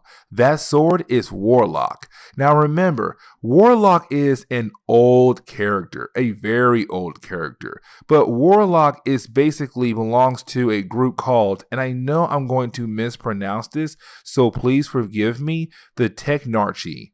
I know I just butchered that. I tried my best, but please forgive me. But they are a certain kind of race that's out there in the universe. Now, Warlock has been around since New Mutants number 18, I want to say, back in like 1980. Oh my gosh, I forgot what year. But either way, though, he's been around for a very long time. Now, Cipher and Warlock, they're like 2 peas in a pod. But of course, they both disappeared in comics for a short period of time, but of course with the return of X-Men with the Dawn of X, they were brought back to life. Now, we were left to believe that Warlock was completely fused to the body of Cipher, but that is not true. They are not fused together at all. And so now Warlock must turn himself into a sword because Cipher must be part of this crossover event because he has to be one of the characters with a sword.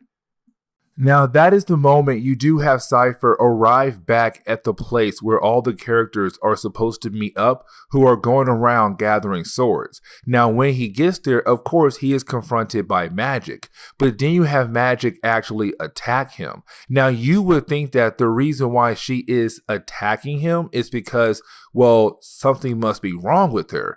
But in reality, it's her showing him that he is way over his head, thinking that he'll be able to actually help the rest of the X-Men characters who have swords. And so right now she's trying to show him, you're a character who don't usually fight, and now you've been chosen to fight, but you have no fighting skills. And so the question is though, do you actually think you can help us, or are you going to hurt us down the road when we actually need you to help us out? And so that right there is very important because Cipher, like I said, he has been most times a sideline character, but now he's been thrown into the battlefield, or he is going to be thrown into the actual battlefield. Now we come to find out that magic is not the only one concerned for Cipher. Matter of fact, Krakoa, the island, the living island, is also concerned for Cipher. Because when it comes to Krakoa, Cipher is the one that is able to actually communicate with the island. And so if Cipher is gone, then nobody has the actual ability to communicate with the island. And so right now you have Krakoa kind of tell Cipher to tell the Quiet Council to send someone else instead of Cipher. But of course, you have Cipher say no. There are rules in this war. I was chosen, and so meaning that I have to take up a sword and fight in that war, no matter what happens to me. Now you have to remember, if you die in Otherworld, if you are an X-Men character and you die in Otherworld, that means when the Five tries to bring you back to life, after Otherworld or after you died in Otherworld, you'll come back corrupted, meaning that they can't really bring you back to life. And that is the fear right now, because with Cipher, if he goes into Otherworld and he dies, they really can't bring him back to life because he'll come back corrupted or even worse. And so that is why the island magic, they're all kind of like, no, he needs to stay here. But of course, Cipher does not want to do that. He wants to fight in the war. Now, we do pick up with Magic continuing to train Cipher because she wants Cipher to realize that this is the real deal. If you die over there, you're done. On top of that, who they're fighting against is the children of Apocalypse, meaning that his children, they were born in war. They have been fighting for years and years and years and years. And so with that, it's Magic wants Cipher to realize this is not something you can take so lightly. You have to take every single step very seriously because there is a possibility that you could die. And if you die, that is it for you. And so it's kind of like he needs to realize these guys are fighting against their powerful characters for a lot of good reasons. Well, really bad reasons, but they can kill Cipher very easily. And so it's Magic just wants Cipher to realize this is not going to be an easy task. Now you do have Exodus also actually try to scare Cipher as a way to make Cipher back out of this. Because Exodus knows Cipher's not a character who can fight in a war like this. And also Exodus is just a jerk. Like literally the jerk on the Quiet Council. But this is Exodus saying, listen to me.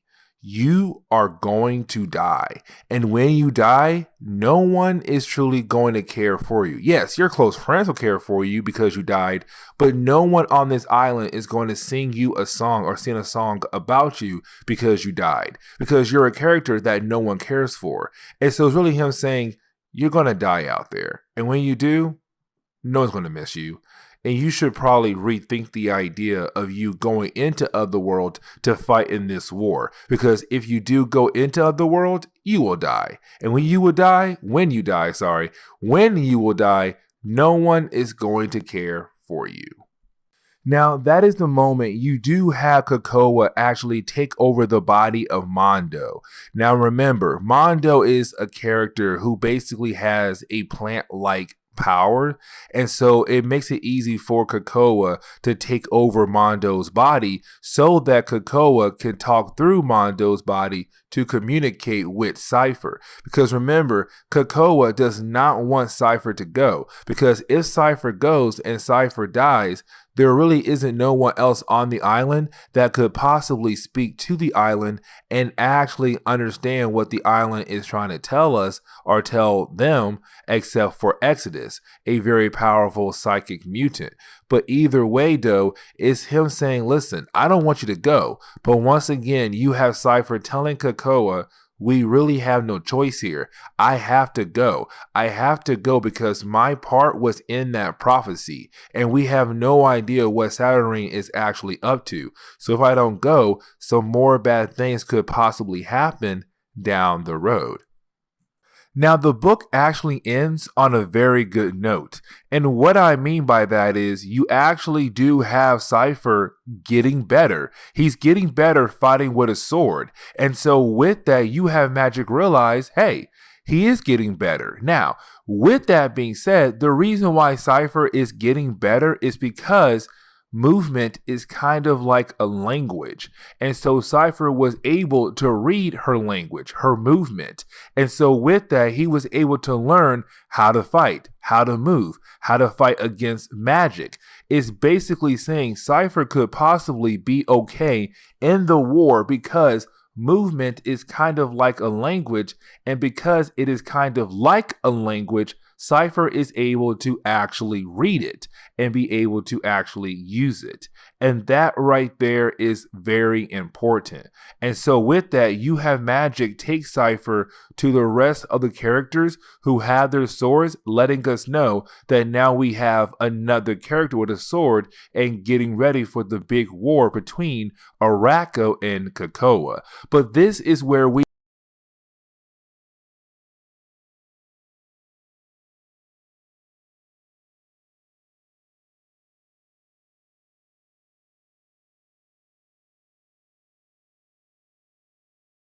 getting into Cable number 5, we have to remember that Cyclops, Cable, and Jean Grey, they're not on Earth. Right now, they're out in space. And matter of fact, they're on the old base that belonged to Sword. Now remember, Sword was this organization that Marvel made as a way to protect the Earth from any kind of alien attack. Now this base has been abandoned, and the big question is though, why? What happened on the Sword base? Now of course, when Cable, Cyclops, and Jean Grey arrived, Cable used his sword to stab some kind of orb, and that orb was able to power up the Sword space station. Now the reason why our heroes are on this space station is because Saturnyne put the image of that orb in the mind of Cable. And so, of course, Cable came here to figure out why in the world she wanted him to come here for. And so with that, he brought his parents, Cyclops and Jean Grey. Now, when they got here, like I said earlier, they did stab the orb that brought the space station back online. But again, the big question is though, what happened on the Sword space station? What happened to everyone who was working on the space station? Now, after you had Jean Grey, Cyclops, and Cable split up so that they'll be able to kind of look around the space station even more, you have Cyclops and Cable go alone without Jean Grey to look at different places of the space station to see that they can find any more clues. But while they're walking around, we actually do pick up at the moment where Magic had called Cyclops to tell Cyclops to send Cable back down to Earth. Because if you remember our last video, Magic had called up Cable to tell him that he is part of this crazy war to come between Arako and Krakoa. And of course, we pick up with that moment where she had called Cyclops to tell him to send his son back down to Earth. Now, with that being said though, you do have Cable and Cyclops finding a lab, and this lab was kind of sealed up very quickly, it seems like. And so you have Cyclops and Cable break open the door that leads into that lab, and when they do, they find something. And of course, you have Cyclops call out to Jean Grey because he wants her to see what they have found. Now you do have Jean Grey tell Cyclops and Cable to hold on so that she can continue to look for more clues around the space station. Now, with that being said though, while she's walking around, she does find something. She finds someone actually. Now this person that she finds, he basically tells her, why did you turn it back on? Meaning that why did you turn the space station back on? Because with the space station being offline, everything was okay. But now with you turning everything back on, nothing is okay. We were protecting you guys from whatever got rid of everybody that had worked on this space station. We were attacked by something we could not stop. Now, that right there is very important for this event. Now, with that being said, you do have Jean Grey try to read this person's mind, but when she does, she has a hard time reading his mind. And he tells us that they were trained, the Sword people, they were trained as a way to protect their minds from psychics. But of course he said, no, you want to know what happened here, right? Well, Let me show you what happened here. And so what he does is give her an image of what attacked the sword base. Now, with this image, we do not get the chance to see it right now, but it's him saying, this is a powerful force. It kills everything in its path.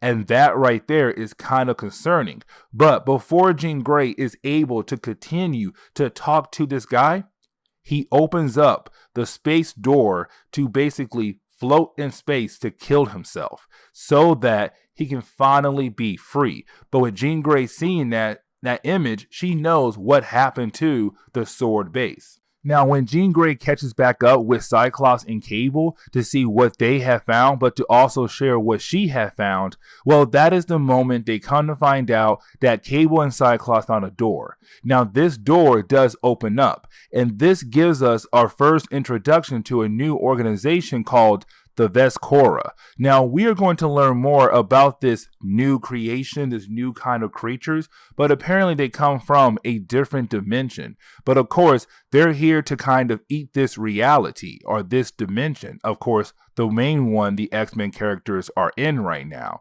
And so with that being said, you have Cyclops and Jean Grey tell their son Cable to go back to that orb and pull out his sword. Because if he does that, the space station goes back offline, which is great, but to also close the door on this new creation called Vescora, who could possibly eat everything in his path when it comes to this dimension. And so you have Cable run off while Jean Grey and Cyclops become that power couple to fight against these new kind of creatures. And so while you have Cyclops and Jean Grey fighting against the Vescora, you do have Cable trying his best to run back to the orb to basically pull his sword out to depower this space station. And so we do get a moment where it does seem like maybe Cyclops and Jean Grey are possibly going to die because they're trying to basically defend themselves against the Vescora, but at the same time make sure that Cable has enough time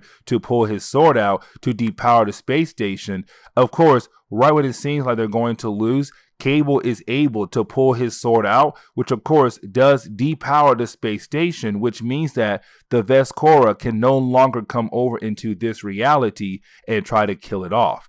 And so right now, Cable and Cyclops and Jean Grey can finally breathe, but of course that means Cable must move on to his next mission.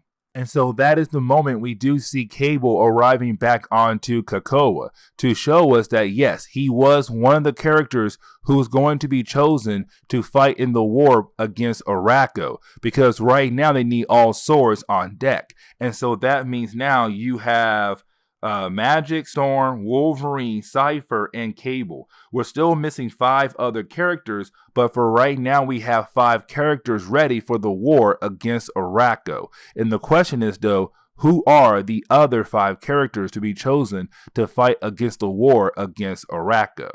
Now you do have Cyclops and Jean Grey arrive back onto Krakoa as well, where of course you do have Jean Grey and Cyclops talk to Magic with their minds. Now, with that being said though, remember in our last video, Magic had talked to Cyclops about the idea of making plans just in case things do pop off in Otherworld. And so right now, this is Magic saying, I feel like things are going to pop off in Otherworld. So please tell me that you have plans that could basically help us win this war. And of course, it's Cyclops, the Boy Scout. He always has plans. He has plans on plans on plans on plans. Yes, I just did that. But either way though, this is Magic saying, listen, Cyclops, we need everything you have in your head to make sure we win this war. And so with that being said, that plan is going to be very important for the later chapters of this event.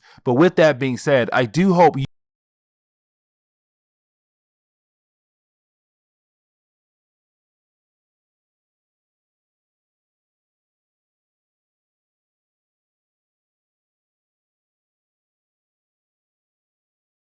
So to begin today's video, we actually pick up with the Starlight Citadel, of course the home of Saturnyne. Now remember, Saturnyne is the person who's right now having both sides of the war between Arako and Krakoa go out there to gather swords to basically fight in some kind of competition. She's the one behind all the scenes, moving pieces left and right.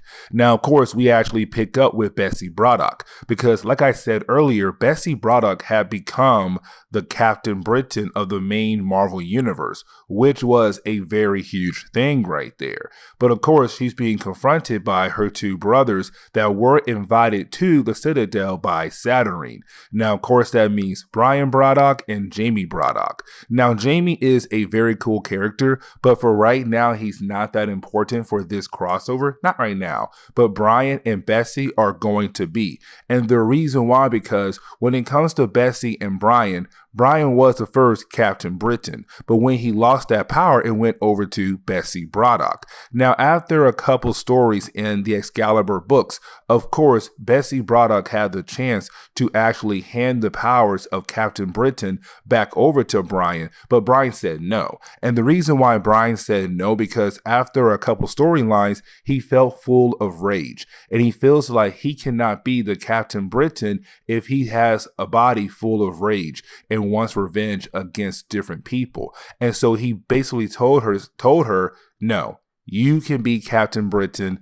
I am going to go a different path. And that path was the Sword of Might. Now, how it usually works is you have two choices.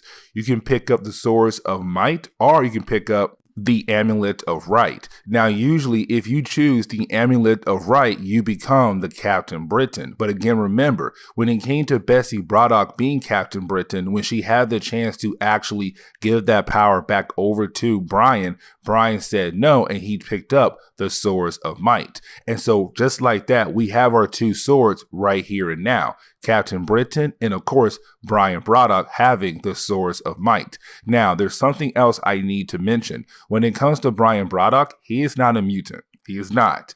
His brother and sister, Jamie and Bessie, they are, but not Brian. Now, with that being said, though, of course, Brian has a Sword of Might, which could possibly play in the role of him joining Krakoa to fight against Arako, even though he is not a mutant.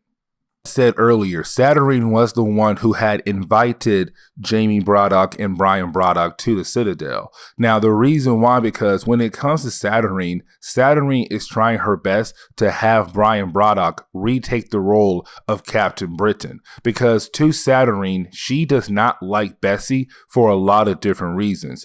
One of those reasons could be that she is a mutant, but on top of that right there, you do have Saturnyne say that she feels like because Bessie Braddock did not actually choose to become Captain Britain, she's a rogue. Let me explain a tad bit more. So usually when you are about to become Captain Britain, you have to choose out of two items, the Sword of Might or the Amulet of Right.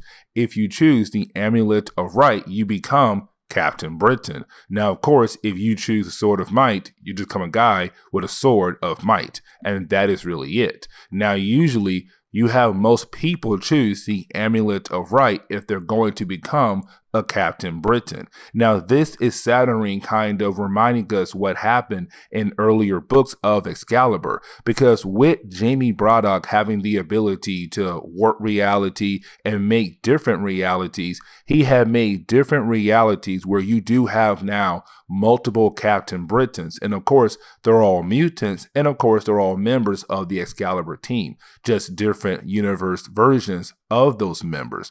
So there's now a reality where Gambit is Captain Britain, Rogue is Captain Britain, and Jubilee as well. But the thing is, though, for Saturnyne, she still feels like those guys right there do not count, because again, they did not choose. They did not have the right to actually sit down and choose between two items, the Sword of Might and the Amulet of Right. Because Jamie Braddock just used his powers to make the reality and then make them automatically become a Captain Britain, to Saturnyne, that's not correct. They're just rogue members. They do not count as Captain Britain. And the reason why you have Saturnyne, Jamie, Brian, and Bessie having this conversation is because Bessie, Brian, and Jamie, they want to bring back the Captain Britain core. But of course, Saturnyne has not done that yet. And she will not use the ones who exist right now because, again, they did not properly choose the Amulet of Right. They just woke up one day with the ability of being Captain Britain thanks to Jamie or other different methods. Now, with that being said, though, you do have Brian say, listen, we need the Captain Britain core. Now, if you're wondering what happened to the Captain Britain core, well, it was killed off completely. And Jonathan Hickman's Avengers and New Avengers, where basically the Beyonders just wreak havoc across the multiverse. But with that being said, though, of course, it's our Braddock family wanting to bring back the Captain Britain core. Now, later on that night, you do have Bessie Braddock and Brian Braddock have a conversation. Now, this conversation is actually pretty important because it's Bessie Braddock wants to know what her brother is up to. Because originally, Brian Braddock wants the powers of Captain Britain back, but he didn't ask for it back. And so basically, Bessie Braddock kept the power, but she knows that her brother wants the power back because he was the Captain Britain of the main Marvel universe for so many years. So she knows that he wants the powers back, but he's not asking for it. At the same time, he won't pick up the Sword of Might. Now, like I said, he does have the Sword of Might with him, but he doesn't use it. And the reason why, because if he does, he becomes somebody full of rage. That's something he wants to avoid. And so right now, he just uses sword kind of like really like part of his outfit. And that's really it. It's on the side of his leg and it stays there. He does not use it at all. But of course, it's Bessie Braddock saying, no, pick it up.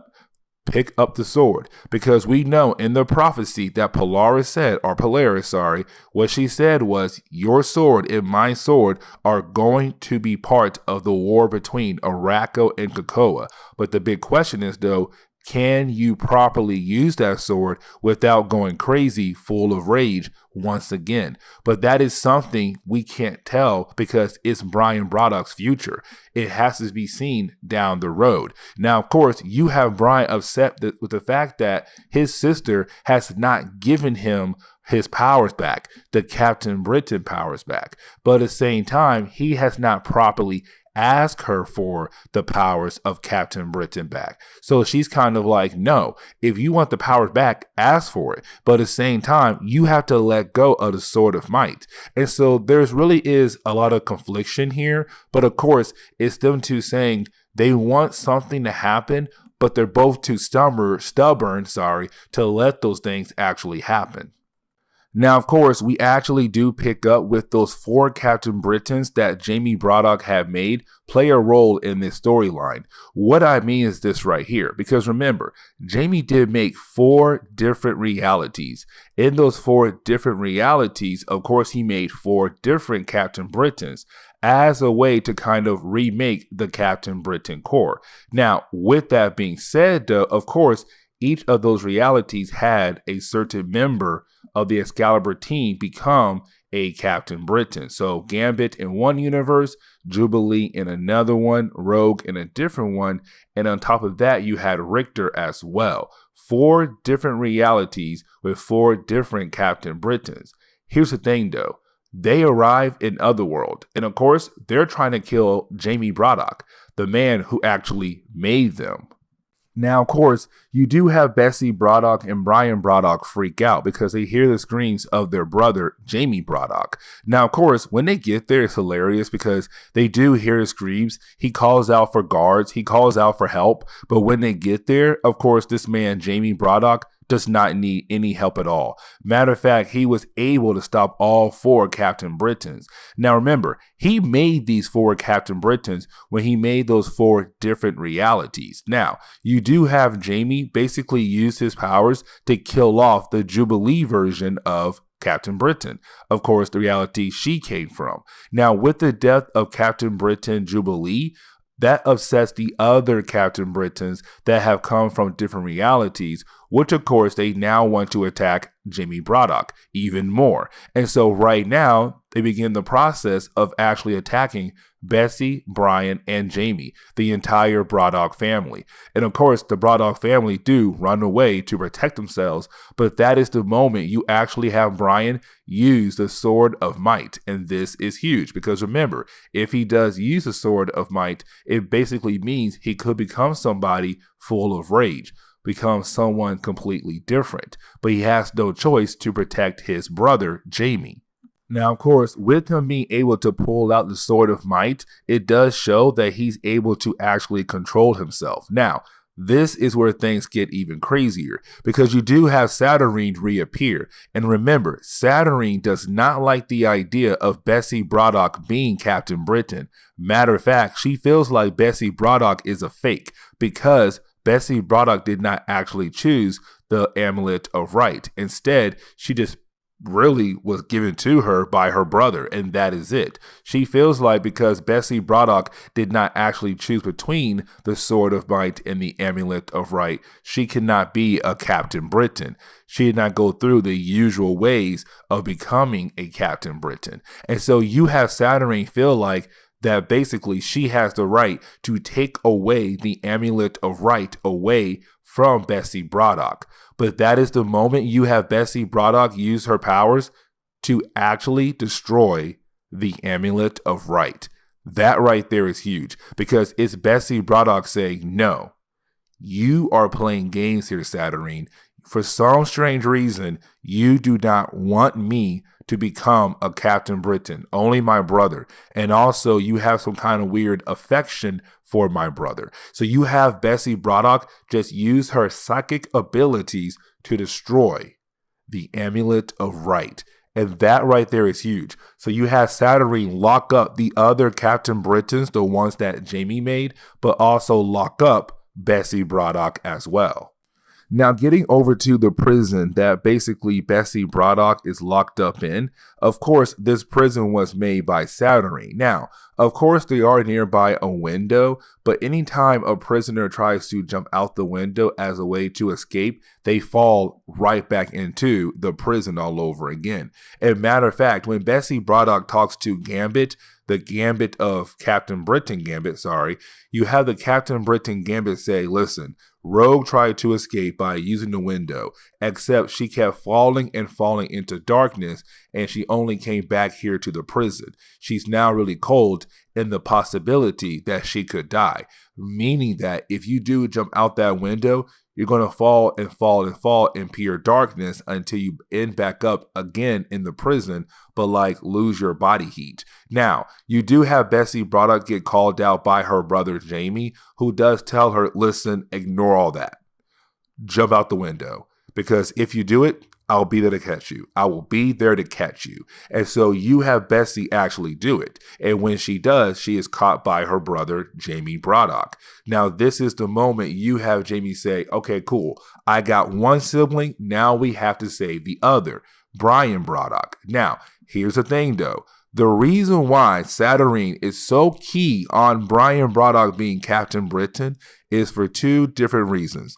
One, because she wants Brian to be the main protector of the Citadel, of course, holding the Starlight Sword. Of course, that sword is going to be very important for the crossover of X of Swords, but she wants him to have the Starlight Sword, which is basically all the power of the Citadel inside of it. But on top of that, she wants to bang Brian Braddock, which is huge, but at the same time, Brian Braddock is married and he has a kid, but she don't care. She's all like, nah, you're mine and I want to bang you. And so you actually have Brian Braddock and Saturnyne possibly going to bang. And so we actually do pick up with Brian Braddock about to get in bed with Saturnyne. I mean, this man is making out with her. He's touching her. You're kind of like, oh my gosh, this man is actually going to cheat on his wife. This is crazy, except this was all part of the Braddock's family plan.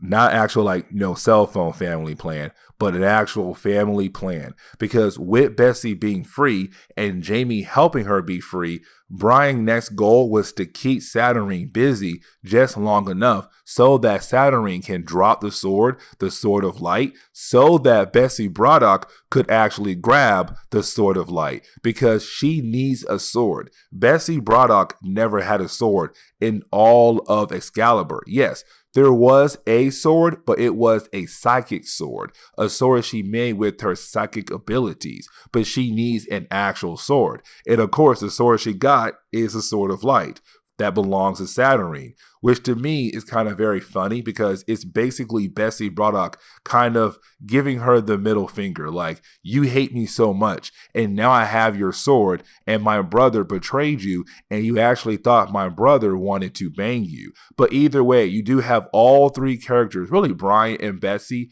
being able to get out of the Citadel and use the gate to go back over to Krakoa. And so to wrap up this chapter, we actually do see our two heroes arriving back with the rest of the characters who basically have their swords to get ready for the war between Arako and Krakoa. Now, here's the thing though. We only have 7. There are still 3 people left who do not have their swords yet. And the question is though, who are those other 3 characters who need their sword for this crossover event? But this is where we are going to end today's comic book video. So please leave me a like down below and subscribe.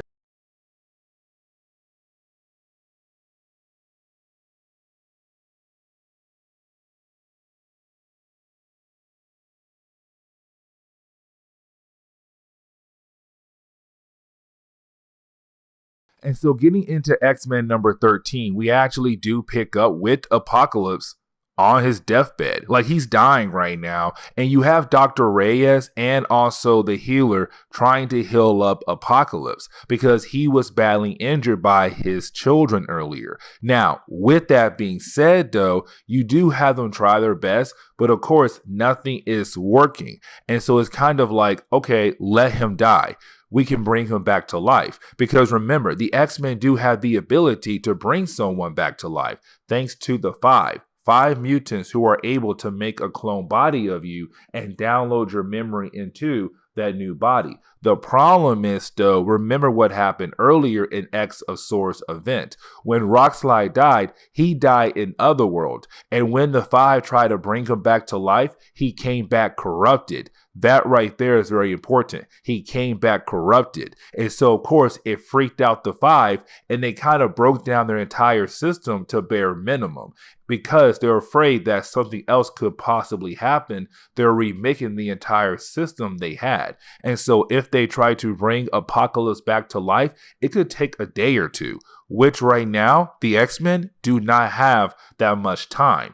And so right now, it's Dr. Reyes and also Healer just gonna have to continue to try different methods to hopefully heal him, because he could possibly die very soon. If he dies, then the X-Men could lose the war.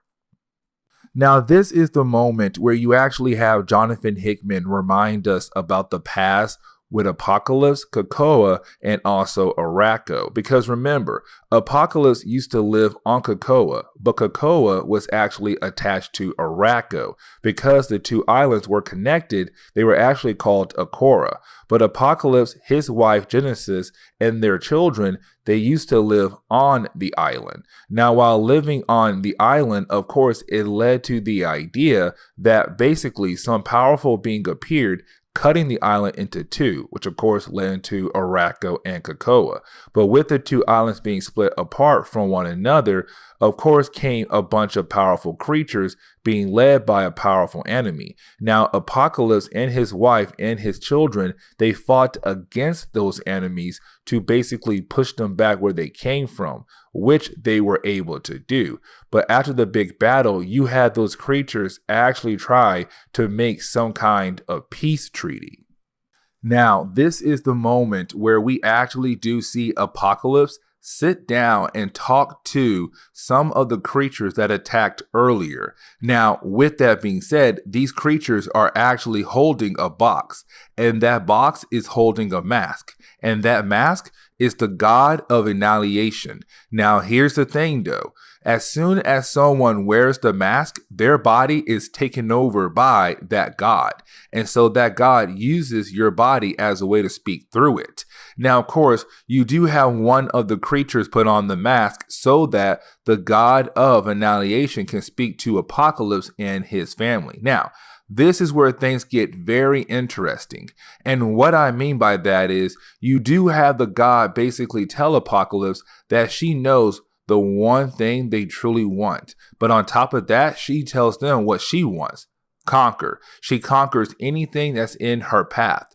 But getting back to what Apocalypse and his family want, it does seem to me that she's saying that she knows Apocalypse and his family, they want peace. That's the one thing they really want. They want peace. But on top of that right there, she says, listen, if you want peace, you have to earn that peace. Basically meaning you have to follow me back into my dimension and keep my forces at bay, because if you don't, my forces are going to basically take over your earth. And so that what led into the idea of Apocalypse family going over to Armeth to keep the forces at bay to protect the earth. Now, originally, Apocalypse wanted to go. He wanted to go into the other world, Armeth, to protect the earth because he wanted his family to survive and live on. But of course, you had Genesis said no. She wants him to stay behind. And the reason why, because she feels like her husband is too weak. But on top of that right there, she feels like her husband could be the great person the earth needs to get the mutant race ready for what to come, which of course means the X of Swords event. And so it wasn't like Apocalypse said goodbye and just walked away. In reality, Genesis and his children decided to leave and have Apocalypse stay behind. Now, on top of that right there, you do have Genesis tell Apocalypse to make sure that only the fittest survive to get them ready for the big war. Now, back in the present day, of course, we kind of find out Apocalypse was able to recover and he's back to his old self again. Apocalypse is ready to go. He's ready to get his sword. And matter of fact, he tells Charles Xavier, yo, I'll be right back because I got somewhere to go. And that somewhere to go is, of course, meaning that Apocalypse must go get his sword. And his sword is back in Egypt of all places because, of course, that makes sense for the character of Apocalypse. And really, the book ends on kind of that note right there, where you have Apocalypse actually going over to a pyramid, breaks inside the pyramid, breaks more things in the pyramid to find his sword, which of course, it is a pretty cool sword. I actually like it a lot. And it's called the Scarab, which again, I love the sword. And so of course, it's Apocalypse getting his sword and getting ready for the big event. And so now the X-Men have another character with their sword now getting ready for the big war. But this is where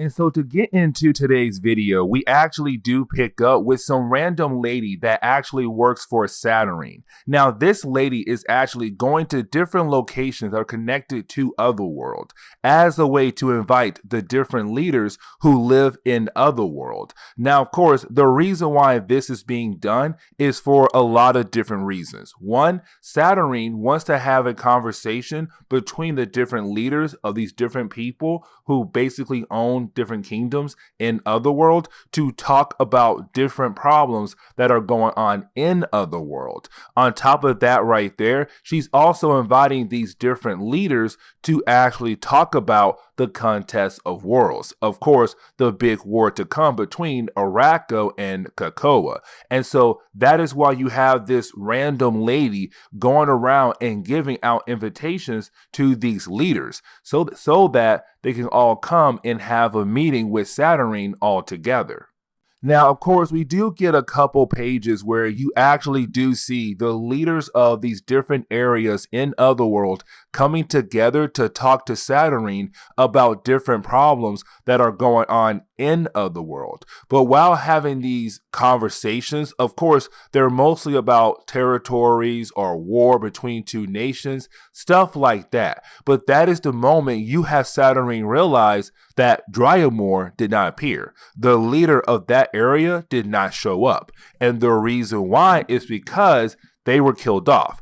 They were killed off by the children of Apocalypse. And so with the children of Apocalypse killing off that leader, that means they now have a seat in the council. So anytime Saturnyne wants to sit down with the different leaders of Otherworld, she has to call them now, the children of Apocalypse, because now they have taken over the location of Dryamore. Now, after that right there, you do have Saturnyne ask the children of Apocalypse, are they ready for their war? Because remember, it's right now Krakoa versus Arako, the children of Apocalypse getting ready to fight against the X-Men in that big war. And so this is Saturnyne asking them, are you ready? And you have one of the children of Apocalypse say, yes, we are. We have basically sent our best warriors out there to go get their swords to get ready for this war. And then you have Saturnyne ask Jamie Braddock, are your champions ready? Of course, talking about the X-Men characters, because in the earlier chapters, we have been seeing the X-Men characters going around getting their swords for this crossover event. Now, most of the swords have been found, but not all of them. So there's still some out there, and some characters need to go get those swords. Now, that is the moment we come to find out that Gorgon will actually be joining the X-Men characters who are going to fight in the war against Arako. Because earlier, we have seen the other characters get their swords. Apocalypse, Wolverine, Storm, Magic, Cipher, even Captain Britain and her brother, Brian Braddock. We saw all of those characters get their sword. This is Jonathan Hickman trying to basically move the story up because right now, there's still one or two more people who need their swords. And so with that, we come to find out Gorgon is going to be one of the many characters with a sword fighting for Krakoa in the war against Arako. And so you do have Apocalypse try to give a powerful speech saying like, hey, you need to get ready because once we get over there, things are going to pop off. Things are going to get crazy. And so with that, you basically have Apocalypse tell the X-Men, get your swords, get ready because things are about to go down. On the other side, we do see the Arako warriors also getting ready. But here's the thing though. Do you guys actually know every single member of the Arako side of this war? And so that is what Jonathan Hickman is going to do, to show you every single person who is going to fight for Arako against the X-Men in this book right here. And so we actually pick up with Red Root the Forest. Now, she is going to be the first character we meet that is going to be a fighter for Arako. Now, with that being said, Red Root is actually kind of like Cipher over on the X-Men side. And what I mean is this right here. Cipher has the mutant ability to communicate with almost anybody in the Marvel Universe. That is his mutant ability. And so he has been able to actually communicate with the living island of Krakoa. And so when it comes to Red Root, she can kind of do the same thing. She's able to communicate with Arako as well. And so you do have the High Summoner, the grandson of Apocalypse, coming to her and asking her, hey, we need you and your sword to basically help us in the war against Krakoa.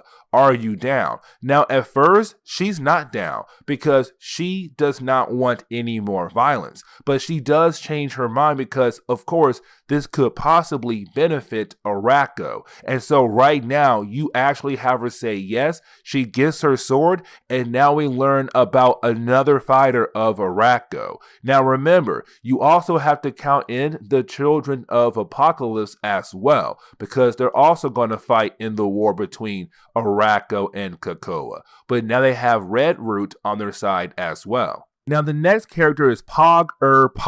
And actually, I like the name a lot, but at the same time, I love the character because honestly, he's just this huge like rock crocodile kind of monster who also have a sword. Now when it comes to him, usually when you have to hire him, you have to pay him some good amount of money or a good amount of loot. But of course, when he finds out the children of Apocalypse are offering him loot that is kind of hot, not hot like when you put your hands on it, it's actually hot. I mean more of they stole this stuff recently, so that means it could possibly come back to him when someone comes looking for that type of jewelry they have right now. But of course, they say, listen, if you help us out in this war, you will have a whole world to just go around and find all kinds of loot.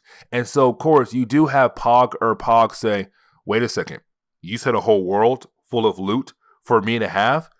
I'm down, let's go. And so now they have another fighter on their side. Now the next character is actually Belle the Blood Moon. Now Belle the Blood Moon is actually a very interesting character who is going to be very important for this event and also after this event as well. But when it comes to Belle the Blood Moon, she basically has an ability called Death Note.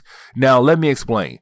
Death Note has the ability for her to basically speak, but when she does, it does send out a very powerful wave that can actually do some damage. Now, of course, when she does speak, she's still able to be understand because when she does speak, it does lead into a psychic connection so that you'll be able to understand what she is saying. Now, that actual thing right there is going to be very important down the road for a certain character, but she does join the side of Arako to fight against Krakoa.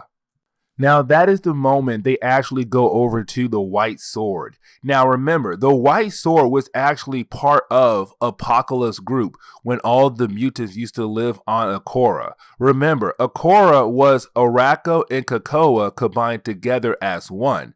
But when Akora was split into two, of course, Arako and Krakoa, and when Arako was basically sent into Armeth, that other dimension, basically they sent in the White Sword first to kind of hold back the enemies until reinforcement could arrive to help the White Sword fight against the creatures of Armeth. But when Genesis, the wife of Apocalypse, and the children of Apocalypse arrived in Otherworld into Armeth, of course, come to find out, the White Sword had went mad. He basically betrayed his own team, his own side. And so when Genesis and the children of Apocalypse arrived in Armeth, they first had to fight against the White Sword because he was driven mad. And remember, when it comes to his sword, he has the ability to bring back his 100 soldiers over and over again back to life. And so right now you actually have the children of Apocalypse asking him to join their fight against Krakoa. Now, of course, he wants them to beg because they hated him for years. They have fought for years, but now they must ask this man who they look as a traitor to basically join their side. And of course, he does say yes. He does join their side. But of course, he had to make them beg first. Now, we actually do pick up with Iska. Now, Iska is known as the Unbeaten, meaning that she cannot lose. But with that being said, though, this is also the sister of Genesis, which makes her the sister-in-law to Apocalypse. But either way, though, you actually do have her join just like that. Literally, as the children of Apocalypse walk into her area, she holds a drink up and say, yep, I'm down to join, let's go, and that is it. But getting back over to the home of Saturnyne, that is the moment you actually have the champions from Krakoa, meaning that the X-Men characters who have went around and actually got their sword arrive in Otherworld. Now, when they do arrive, of course, they are instantly sent into their rooms, where of course they're going to stay there for the night until it comes time for the big war between Arako and Krakoa. Now, with all that being said, though, of course, when they all get into their own rooms, that is the moment you have Saturnyne leave every single person a card. And of course, this card is basically telling them what could possibly happen to them down the road. And so, of course, you have most characters like, okay, yeah, cool, whatever. Cable does get upset because he has the card of the Fool, basically saying that he is the Fool. But you do have every single character look at their card as they enter into their own room. But when it comes to Apocalypse, when he gets his card, we don't see it at first, but he does crush it. And he gets very upset. And he basically goes to find Saturnyne to kind of talk to her in a very angry kind of way. Now, this is the moment you do have Apocalypse actually walk up on Saturnyne very angry because he is upset with the idea of the card she left in his room. Now, you have Saturnyne still put him in his place by telling him, listen, you are in my house. This is my home, so you will respect me. On top of that, the card you just crushed is a very old card, a very special card. And so you have Saturnyne actually use her old magic as a way to bring that card back to life. Now, this is the moment you have Saturnyne tell Apocalypse that he does not understand what is about to come down the road. Like, he is not ready for it. On top of that, the card she gave him is very important for this event right here, for the big shocking cliffhanger in this chapter right here. But either way, you have Saturnyne say, you do not know what's coming. You don't even understand the magic that you are actually using. You may think you know what's going on down the road. You may think you understand the magic, but you don't. You really do not.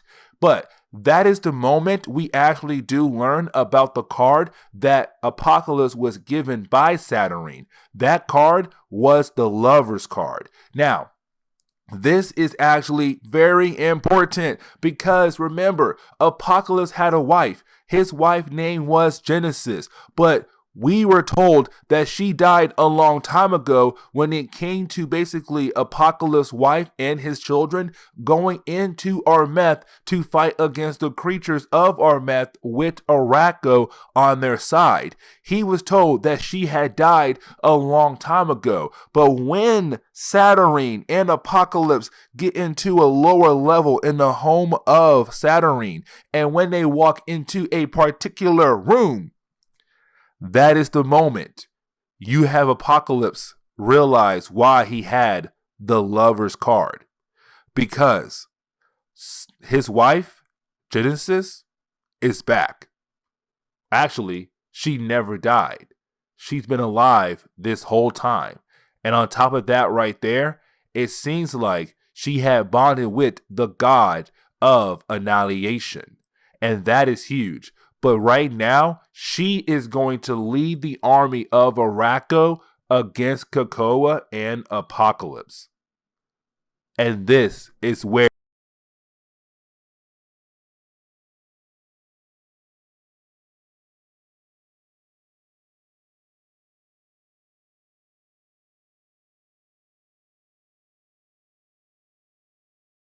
And so getting into X-Men number 14, we actually do pick up with Apocalypse right now talking to his wife because he wants to know, how did she become evil? Because when he last saw his wife eons ago, he had basically sent his wife, Genesis, and their children, the original 4 horsemen of Apocalypse, into Armeth as a way to keep those creatures at bay so that they will not come over to Earth and attack Krakoa. But the thing is, though, now you have the wife of Apocalypse and his children wanting to actually take over Krakoa, a land they used to live on. Because remember, when it came to Krakoa, it was Krakoa and Arako, two islands that were separated, but there was a time they were together and they were known as Akora.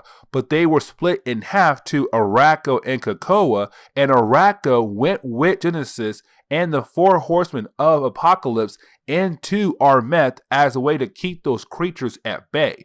But apparently, as time went on, something has changed in her mind to basically stop trying to protect Krakoa, but actually take over Krakoa. And that is when you have Hickman kind of go back over every single detail he already told us in earlier chapters, but again, he kind of gives it to us in a different perspective, trying to explain why is the wife of Apocalypse now evil.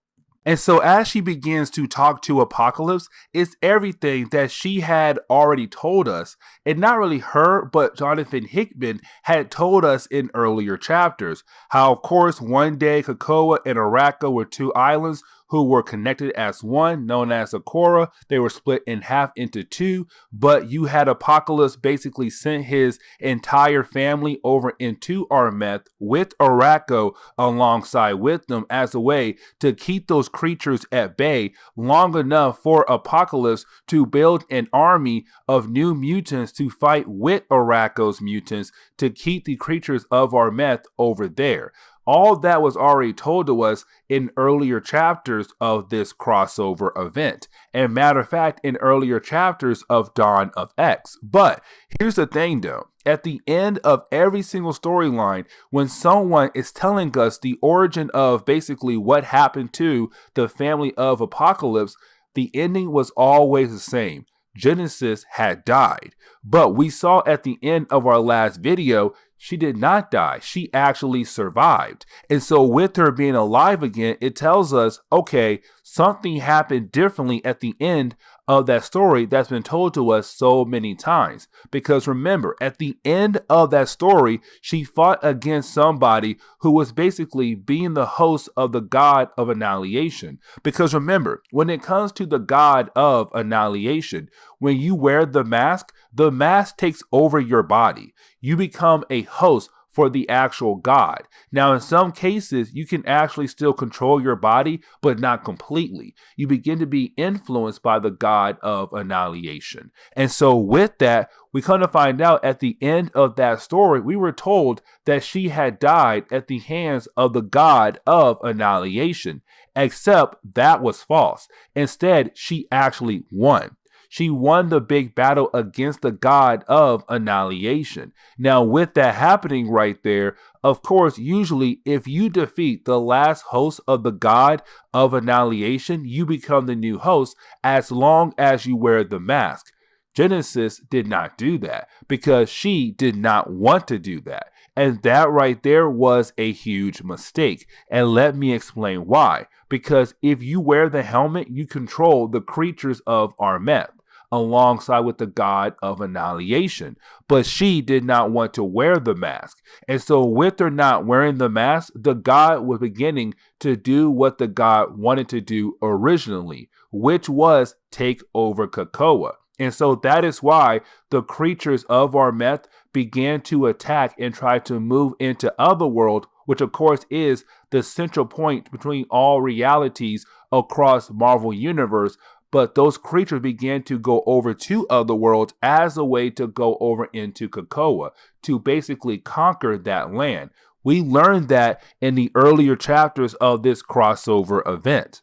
Now, you had Genesis thought if she put on the mask, she'll be able to actually control the creatures of Armeth to stop them from going over into Otherworld, into going into Earth. But of course, she could not control it like she thought she would. And the reason why I say that is because after she had put on the mask, Annihilation began to influence her to do what she wants to do, which is conquer. Because remember, in the earlier chapter, the mask told Apocalypse and Genesis, I want to conquer anything in my path.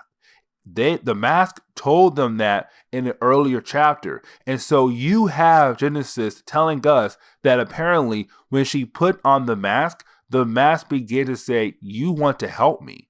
You want to help me conquer land. And so, of course, it kind of took over the mind and body of Genesis to the point it made her want to go over to Krakoa to basically conquer the land of Krakoa, to conquer Earth. And so that is how she kind of switched sides from being a good guy to a, well, bad guy. And so getting into chapter 13 of this crossover event, we actually pick up with Marauders number 14. Now, with this book right here, we actually do pick up we're the home of Saturnyne. Now, of course, this is the moment you have the champions of Arako and the champions of Krakoa coming together to have a dinner. Now, of course, this dinner is being done as a way for both sides to kind of get their last big meal before the big competition actually happens. Because remember, they're all here to fight against one another, but Saturnyne is going to make both sides play in some kind of competition, a bunch of different games as a way for both sides to earn points. Now, with all that being said, though, of course, this dinner is a way for characters to learn about their opponents, because this is going to be a very important battle. Because if Arako loses, Arako cannot go over to Krakoa and try to conquer Earth. On top of that, if Krakoa loses, then Arako's army can come over to Krakoa to basically conquer Earth. And so there is a lot of things on stake here. And so right now, you have both sides just trying to learn about their opponents the best they can. Now, we actually do pick up with Wolverine being angry at Brian Braddock, the brother of Betsy Braddock, who's currently Captain Britain. Now, of course, Brian Braddock was Captain Britain, but he's no longer Captain Britain. Now, he is one of the characters who will basically be fighting for Krakoa because he has the Sword of Might. Now, with all that being said, though, the reason why Wolverine is mad at Brian Braddock is because when it comes to Saturnyne, Saturnyne has the ability to actually stop Arako and send them back over to Armeth. But she's not doing that. And also, you have Wolverine tell us that when it comes to Saturnyne, she could do that, but she wants one thing. And of course, the one thing she wants is Brian Braddock. She wants to bang him. And so it's Wolverine kind of like, listen, man, just let the girl bang you. Go ahead and cheat on your wife, because if you do, well, you save the entire Earth, and you actually give people who had not had the chance to get married yet still have the chance to get married. And so it's Wolverine saying, yeah, man, cheat on your wife to save the world. We have no choice here. If you got to do it, well, bro, go ahead and do it. Now, you do have Magic and also Gorgon meet up with Iska. Now, remember, Iska is basically has the mutant ability to not be beaten. She cannot be beaten at all. And so with that mutant ability, it basically means that she never loses. And so, of course, right now, when it comes to Magic and Gorgon, they're wondering, how in the world are they actually going to be able to defeat her? Because right now, she could be the only thing that could basically lead to the X-Men actually losing this battle. Because, again, her mutant ability gives her the chance to never lose.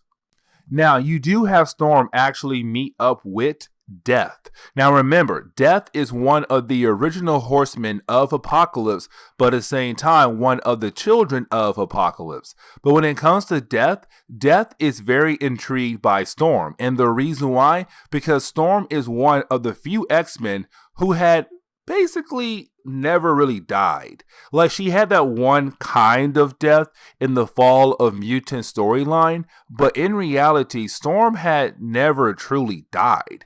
And so with that being said, Death is very intrigued by her because when it comes to Storm, she never died, but Storm is not scared of death.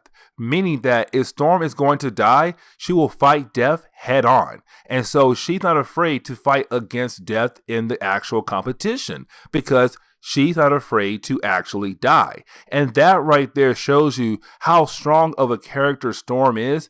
And that is why she's one of my top 10 favorite X-Men characters. Like, you go, Storm. But then it comes time for the dinner. Now, when the dinner actually happens, this is where we're going to leave our cliffhanger on. But when the dinner actually happens, you do have Saturnyne begin to talk. But when she does talk, of course, she begins to talk about the idea of how there's going to be a lot of deaths. People are going to die. And when they die, of course, that means there's no way they can be brought back to life. Now, of course, this makes Wolverine very upset because Wolverine, he has a healing factor, but everyone else does not have a healing factor on the X-Men side. And so if they get stabbed, cut, whatever, they could possibly bleed out and die. And that makes Wolverine very upset because some of these characters, Wolverine actually cares for a lot. And so you have Wolverine get very upset because Saturnyne knows that if someone dies in this competition, they cannot be brought back to life. And so Wolverine is so angry, so upset. Wolverine stabs Saturnyne through the chest.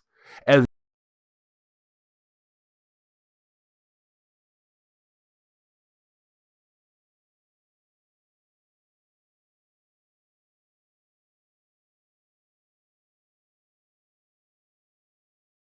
getting into chapter 14 of this crossover, Marauders number 15, we actually do pick up with Wolverine right now seeing what would happen to Earth if he had killed Saturnyne. Because remember, when it comes to Saturnyne, she made this competition, but she said this right here. If Arako wins, Arako has the right to basically go over to Krakoa and Earth and conquer the entire planet. But if Arako lose, they have to go back to Armeth.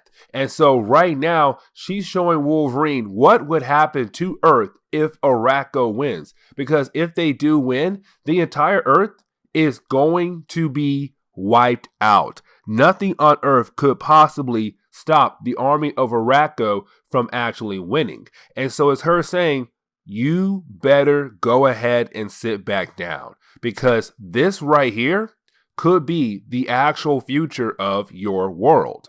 Now, when they come back into the real world, you have Wolverine freaking out because Saturnyne basically played with his mind. He never had stabbed her. He thought he stabbed her, but she read his mind and realized what he was going to do. And so that's why she showed him that dark possible future. If you stab me, this is what's going to happen. Your entire Earth wiped out by the children of Apocalypse and the army of Arako. Now, of course, you do have Wolverine actually sit down, but that is the moment you actually have Cipher take a piece of Wolverine's meal. Now, of course, when Cipher does that, Cipher has no idea the food was actually poison. And so when Cipher eats the food, it's too late when Wolverine realized, oh my gosh, my food been poisoned, and Cipher just took a bite. And so, of course, Cipher begins to start choking, and it does look like there is a possibility that he could die. Now, of course, you do have some members of the Arako side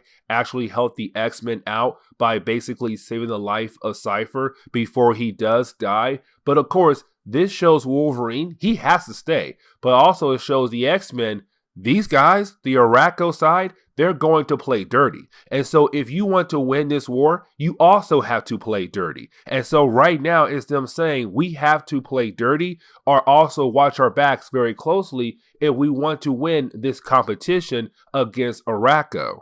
And so, of course, you do have everyone sit back down and they continue to eat dinner. Because remember, right now, the competition is not happening. Instead, it's really more a Saturnyne bringing everyone together to have them sit down and eat this last supper together. Because after this, the war begins. The big battle between both sides in the competition that Saturnyne has made herself. And so right now, you have everyone continue to eat. And honestly, it's kind of cool because you get the chance to see these characters interact with one another in different ways. Kind of like, okay, so I know who you are, you know who I am. I don't know you. You don't know me. Like, they're actually learning about each other. And it's really cool to see this. And it's very innocent for now. But of course, we know after this supper, things are going to pop off. And when those things pop off, it is about to go down. Now, of course, after dinner is all done, you do have Saturnyne say, okay, dinner is done. That's your last supper, because tomorrow morning, things are going to pop off now. It's time to get the competition going. The whole X of Swords things, yeah, it's about to happen right now. And so that is the moment she does pull 2 more cards. Now, when she does pull these 2 new cards, it's basically telling us as the readers who are going to fight against each other first. What is the first match? And so that is the moment we come to find out it is going to be Bessie Braddock, Captain Britain, and Iska, the Unbeaten. Now, this is going to be a very interesting fight for Betsy, because Iska is the Unbeaten. That is her mutant ability. She cannot lose. But that is the first round. These 2 characters are going to fight against each other with their swords. Whoever wins, of course, gives a point to their side. And so we're going to see that battle in the next chapter. Now, getting into the next chapter, we actually pick up with chapter 15, which is Excalibur number 14. Now, with that being said, we actually do pick up with Psylocke contacting Jubilee. Now, Jubilee is not part of the whole war. Matter of fact, she's outside the Citadel, and right now she's with her baby. Now, remember, Shogo is the son of Jubilee, but when they came into Otherworld, he was turned into a dragon because he's a child, and of course, his imagination just runs wild. And so it turned him into a dragon. Now, with that being said, though, right now, Shogo is he's recovering from his earlier injuries in earlier books of Excalibur. Now, the reason why we pick up with Jubilee is because you have Psylocke actually contacting her through her mind and telling Jubilee that she wants her to know if something happens to her or she does not come back and contacts her, she needs to stay away from the Citadel. On top of that, do not go back home. Like, it's basically Psylocke warning Jubilee, listen, if I don't contact you, I'm probably had died. If I do die, just stay away from here and take care of Shogo.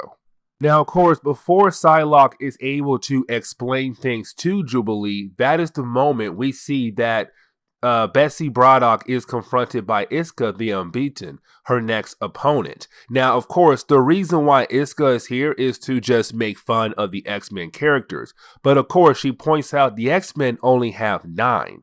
And that right there is very huge because they're supposed to be 10 champions, but the X-Men only have 9. And so to Iska, it basically means that it does seem like you guys might actually lose because you guys did not get all 10 of your swords. Now, with that being said, though, you actually do have Psylocke kind of ignore that and say, okay, you know what? I'm ignoring that and I will continue to get ready for my battle against Iska, the Unbeaten. And so we finally arrive at the first competition, Iska versus Bessie Braddock. Now, of course, this is going to be a very interesting fight. And it's not because of Bessie Braddock, because of Iska herself. Because remember, Iska's mutant ability is that she can't lose. Like, she never loses a battle. Nothing at all. She never loses in. And so it's kind of like, how can Bessie Braddock actually win this battle? Because she can't be beaten. And so, of course, you do have the fight actually begin. The swords. They use their swords to fight against one another. Now, again, you would think that Marvel would kind of like draw this battle out, give us like a few pages, but they don't. And the reason why, because they want to wrap this fight up, but to show you how messed up this fight is going to be for Krakoa in future books. Because when it comes to Bessie Braddock, she loses. Iska wins.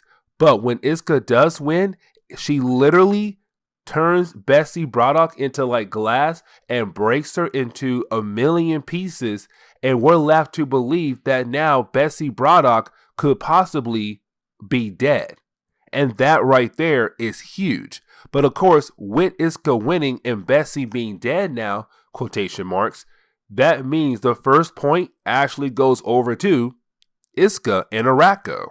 Now, of course, the X-Men are angry because they just watched their friend die. Their friend died right in front of their eyes, and they're wondering what in the world is going on. Because you have to remember, if someone dies here in Otherworld, they cannot be brought back to life. Because remember, even though the X-Men were able to build a process to bring someone back to life, thanks to the five mutants who have the ability to create clone bodies for you and then download your memories into that clone body. But even though the X-Men have that process, if you die in Otherworld, you come back corrupted. And of course, when you come back corrupted, you're not yourself. You're something else.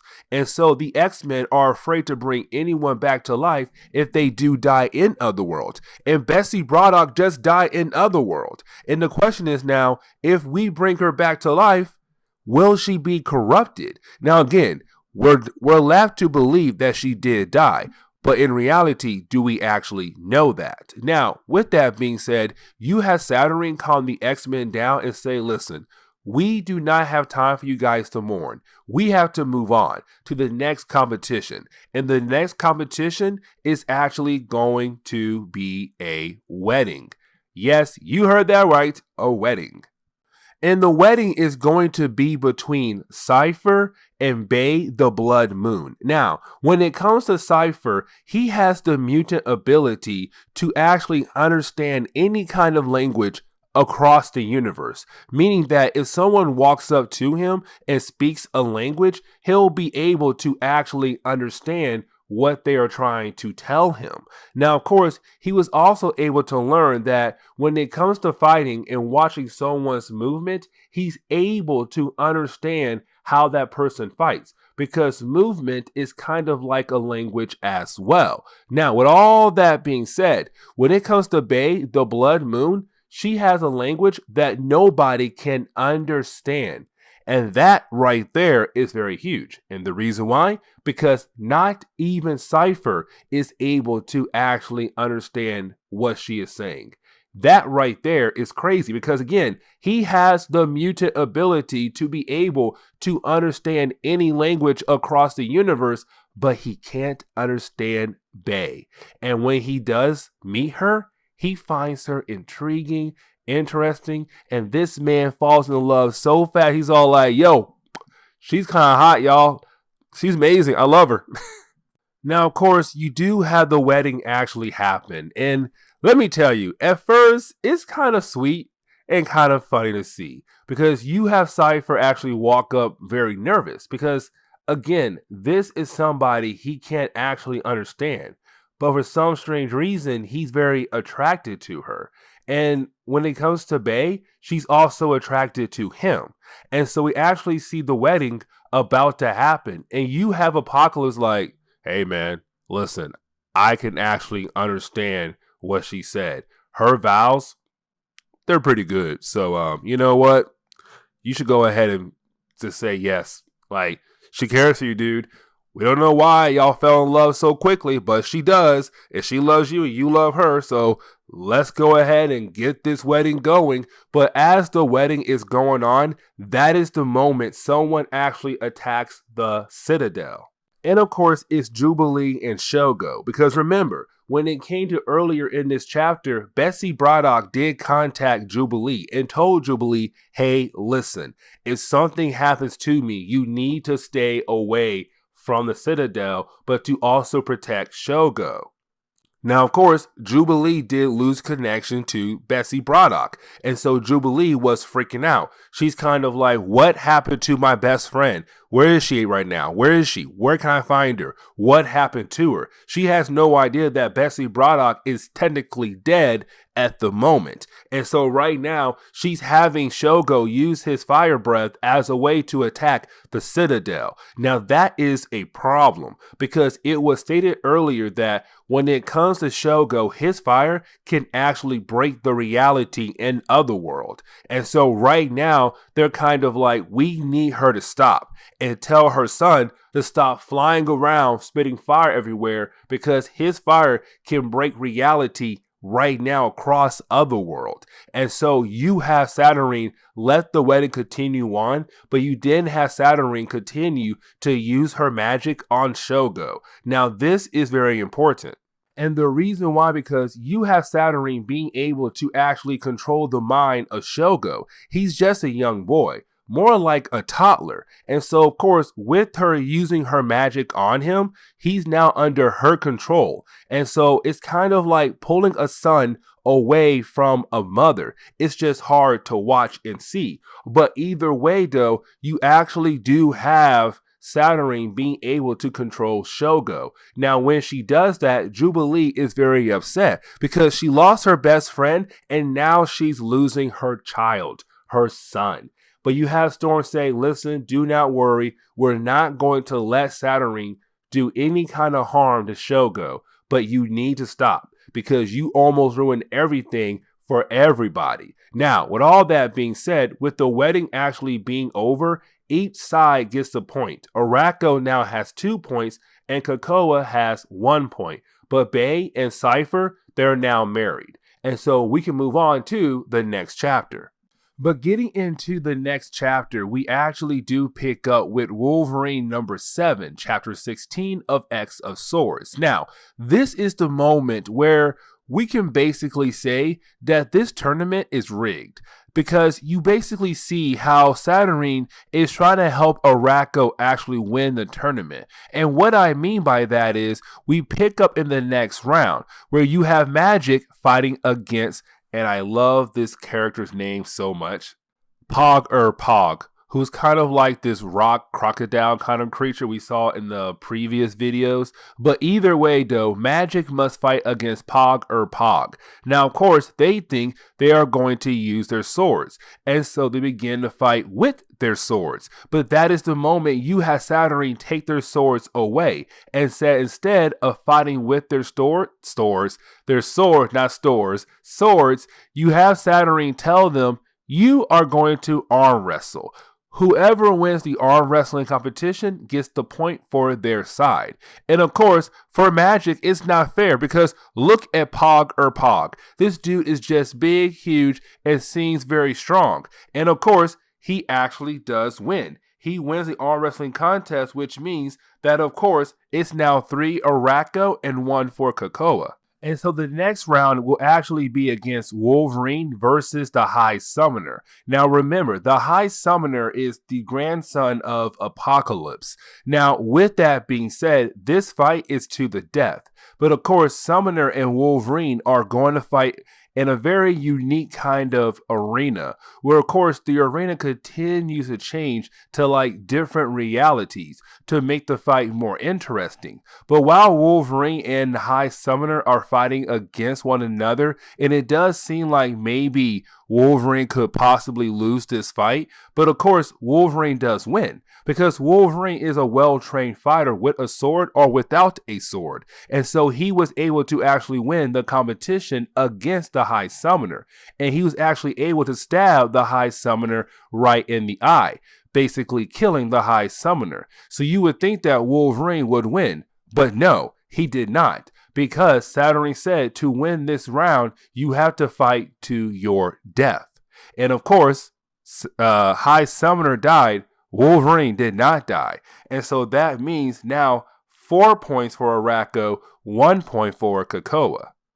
Now, the next round is Wolverine and Storm actually drinking with one another. A drinking game. Now, of course, it's just Storm and Wolverine, which means that either way, Krakoa is going to get a free point. Arako will not. And so right now you have our 2 X-Men characters just go ahead and drinking left and right. Now, of course, for Wolverine, he has a healing factor, meaning that he'll be able to kind of withstand the ability of being drunk. But of course, Storm does not have that healing factor, so she has to be more careful. Now, of course, you have Wolverine realize that right now they're in the crooked market. And usually when it comes to the crooked market, you can get whatever you want, but of course, it comes with a price. And so Wolverine's saying right now, of course, they're drinking. Yes, they got a free point, but of course, this all comes with a price. And so the X-Men have no idea before they arrived. Mad Jim Jasper, the owner of the Crooked Market, had met up with Death, one of the kids of Apocalypse, where of course Death gave Jasper some kind of scarab to put inside the drink of Wolverine. And so when Wolverine had one of his drinks, of course he drank the scarab. Now this is actually very important. But that is the moment you have Wolverine be teleported right in the middle of a battle that was going on between Solemn and War. Now this is actually very important, and the reason why, because when it came to Solemn and Wolverine, they met in an earlier chapter where Wolverine got the Muramasa blade, but there were two Muramasa blades, but Solemn gave Wolverine one. But Solemn did tell Wolverine it comes with a price, and of course that price is right now, where Solemn is able to kind of have Wolverine replace him in a fight, meaning that Wolverine will fight for Solemn against War. Now here's the problem though, right after Solemn leaves, Solemn tells War, oh, by the way, Wolverine killed your child, the High Summoner. And so War is angry. That was her child. And of course, now you have War wanting to kill Wolverine even more. And so they do basically fight, where of course, Wolverine technically does win the battle after a few pages. But here's the thing though, even though Wolverine fought in that battle, he fought for Solemn. And so technically, Solemn won the award. Not Wolverine, Solemn did. And so that is how messed up this tournament is. So now it's 5 points Arako, 2 points for Krakoa, or 3 points for Krakoa. But either way, this is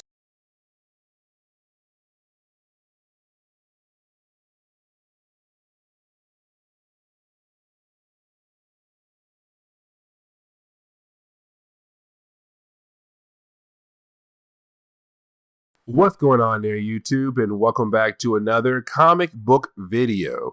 Okay, guys, so we are basically going to continue our coverage over the X of Swords event, and we actually pick up with chapter 17, 18, and 19. Now, of course, we're right now in the middle of the war between Arako and Krakoa, but of course, this war is kind of different because both sides are right now playing different games that Saturnyne has put together in her grand competition to see which side is actually going to win, Arako or Krakoa. Now, with that being said though, right now, Arako is winning 5-2. And the reason why, because it does seem like Saturnyne is actually helping Arako win different rounds to get more points. Because every single time it seems like the X-Men should win that round, they actually lose. And the question is, why? Because Saturnyne does pull something out of her sleeve at the very last second that gives the point over to Arako. And so as we cover these next 3 chapters, you are going to see Arako actually win different rounds and getting more and more points. But here we go, X of Swords, chapter 17, 18, and 19. Here we go. Now, the first round we actually do see is Magic finding Pog once again. Except this time, there is no arm wrestling.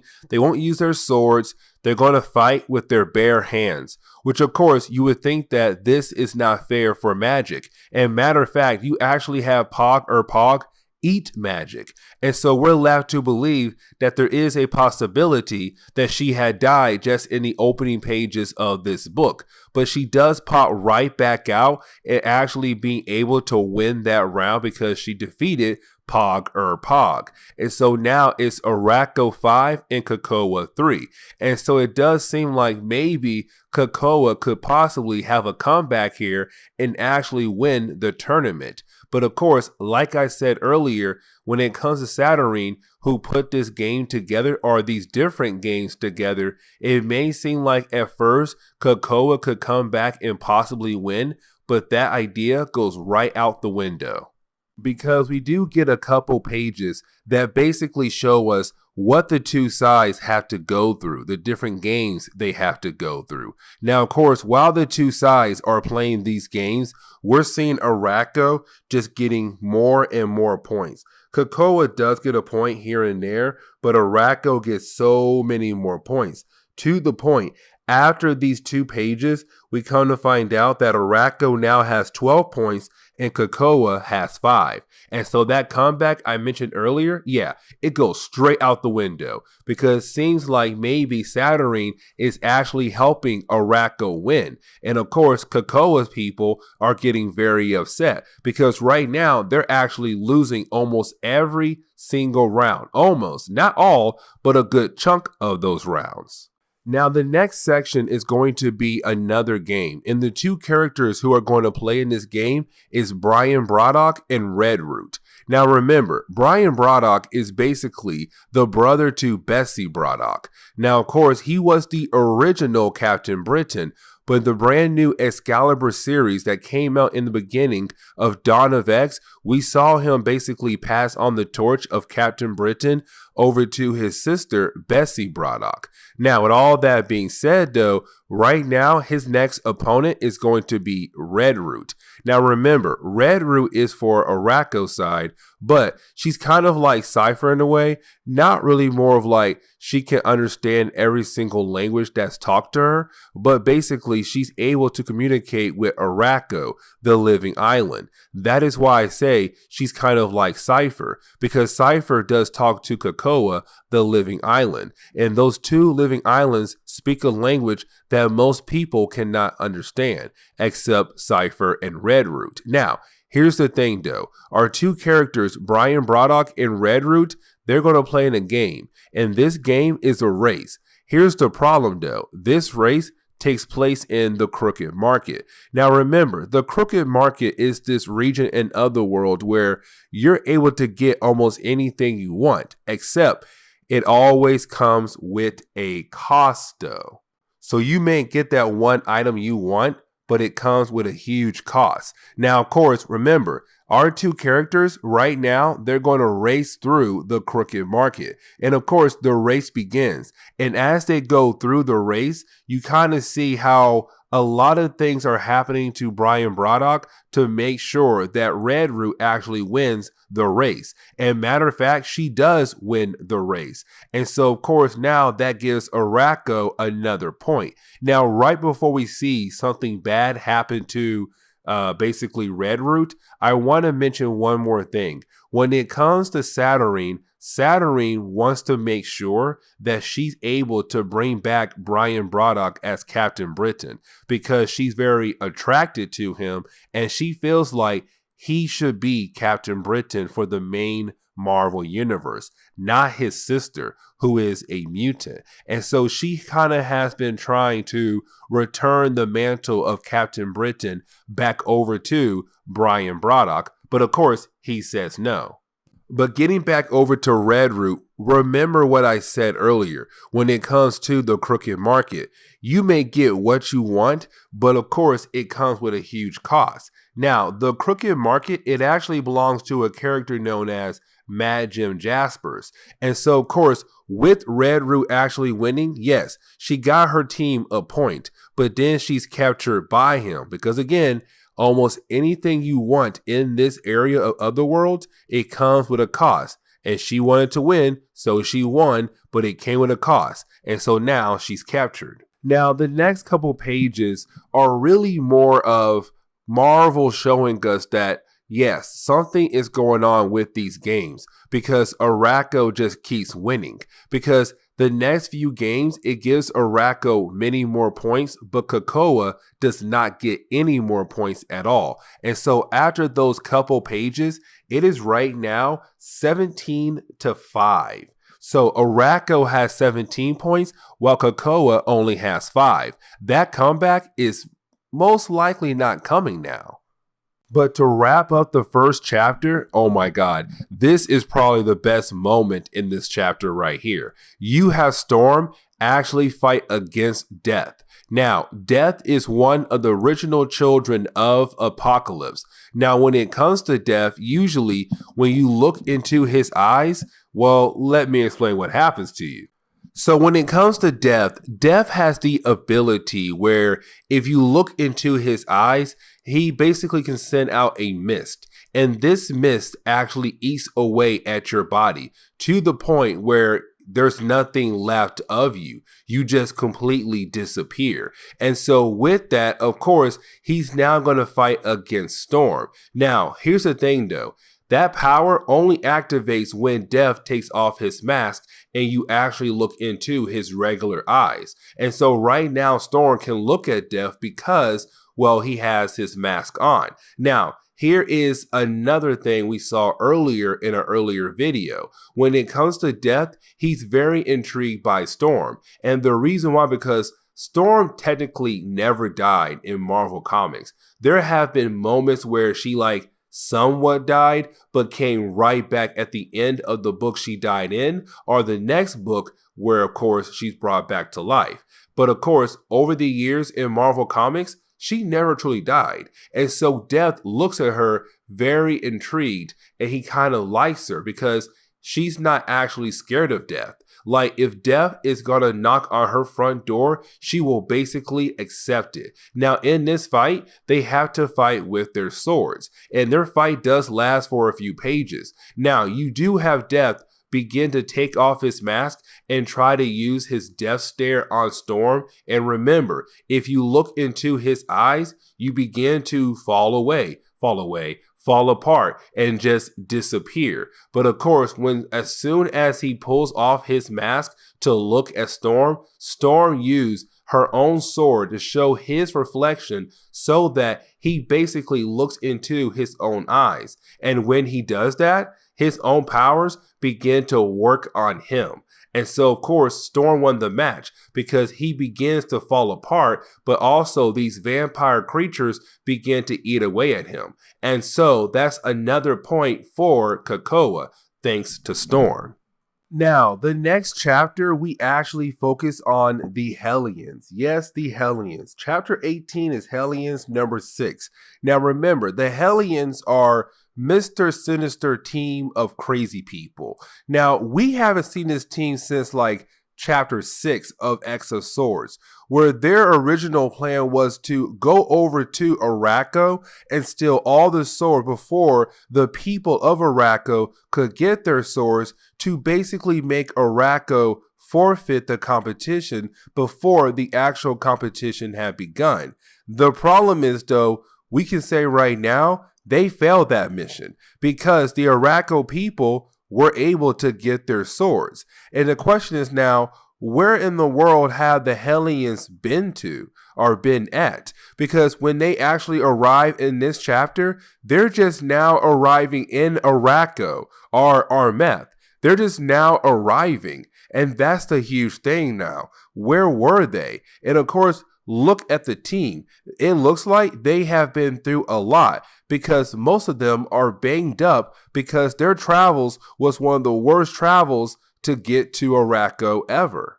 And that is the moment they are actually confronted by a character known as Tarn the Uncaring. Now, when it comes to Tarn the Uncaring, he is also a mutant, but a hybrid mutant. But when it comes to Tarn the Uncaring, he's actually going to tell the Hellions why in the world Mr. Sinister wanted to come here for originally. Because originally, Mr. Sinister told the Hellions they're going to steal the swords that the people of Arako needed for the big war. But we know that mission was never accomplished. And so the question is now, why are the Hellions here for on Arako if basically they already failed their mission? Well, that is the moment you have Tarn the Uncaring tell the Hellions that Mr. Sinister is actually here to get the DNA samples from mutants who live on Arako, because their genes are different from mutants who grew up on Krakoa or basically on Earth. And so it's just Mr. Sinister being Mr. Sinister, a dude who loves to play with genetics. And so, of course, you do have Sinister as Tarn the Uncaring. Does he have more mutants that live on Arako? Now, that is the moment you have Tarn the Uncaring reveal his group of mutants that he kind of worked on and made, but of course, they're still classified as mutants. Now, of course, Mr. Sinister wants to collect DNA samples from these mutants because, again, they grew up on Arako. But that is the moment you have Tarn the Uncaring get very upset because technically he never said, yes, you are able to collect DNA samples from me and my crew. Instead, he's kind of like, no, here's my crew, here's more mutants, but I never said yes. And so when you have Sinister release his nanobots as a way to collect DNA samples of these characters right now, it makes them very angry and basically begin to attack the Hellions. Now, this fight is not fair because the Hellions are exhausted. They've been through a lot. And when they arrive here, they now have to fight against more mutants, and these mutants are technically stronger than they are. And so this fight is just not fair, especially for the Hellions, who are exhausted. But of course, Sinister doesn't care because his nanobots right now are collecting samples of the mutants from Arako as a way for him to kind of experiment on down the road. But either way, though, the Hellions, they're getting taken out. Empath leaves right when the battle begins, but Orphan Maker and also Nanny, they're killed off. And so that's two characters who are dead right now, and one character ran away. The Hellions do not have numbers in their favor. And so you have Psylocke call out to Sinister and say, we have to go. It's just her, Wildchild, Havoc, they have to go, and Grey Witch as well too. But of course, Sinister wants to make sure that he collects every single DNA sample of the mutants from Arako. And when he does that, he does hand over the box of samples to Psylocke and tell her to basically leave and take the injured people with her as well, as he will stay behind to fight against these creatures. Now, honestly, you would think that this would show that Sinister is actually caring about his team even more, as a way to stay behind to make sure they get away. But the reason why I say he doesn't actually care is because when the team actually used a Krakoan gate to get back to the island as a way to finally rest, you have Sinister reappear. But when he does reappear behind their back, but he throws out a lot of black smoke to cover his tracks. And he does kill off every single member of the Hellions who were able to escape back over to Krakoa, as a way to make sure that his secret stays a secret, that no one comes to find out that this dude really lied to the Quiet Council to go over to Arako just to collect DNA samples of mutants who are from Arako. And so that's how we wrap up this chapter right here. Now, getting into chapter 19, we actually pick up with Cable number 6. Now, with this book right here, we actually pick up with the Quiet Council. Now, remember, the Quiet Council is basically a group of mutants that come together to make big-time decisions for the island. Now, of course, the Quiet Council is right now talking about what should they do with the external gate, but also they want to know what happened to Sinister when he went over to Arako. Now, they still believe that Sinister and the Hellions went over to Arako as a way to get the swords that Arako was supposed to use in the war, but get the sword before they actually do. But of course, we know that when it came to Sinister, that was not his plan.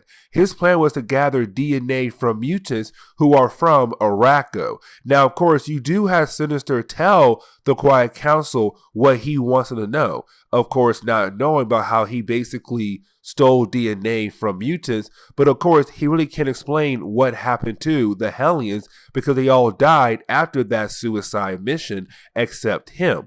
But either way though, you do have Sinister telling the Quiet Council right now that they should go ahead and just close off the external gate, because he tells the Quiet Council the mutants from Arako, they're powerful, but they have been battling in war for thousands of years, meaning that they're more prepared to fight than we are. And so we should basically close the gate that leads into Otherworld before Arako's army is able to get here and invade our Earth.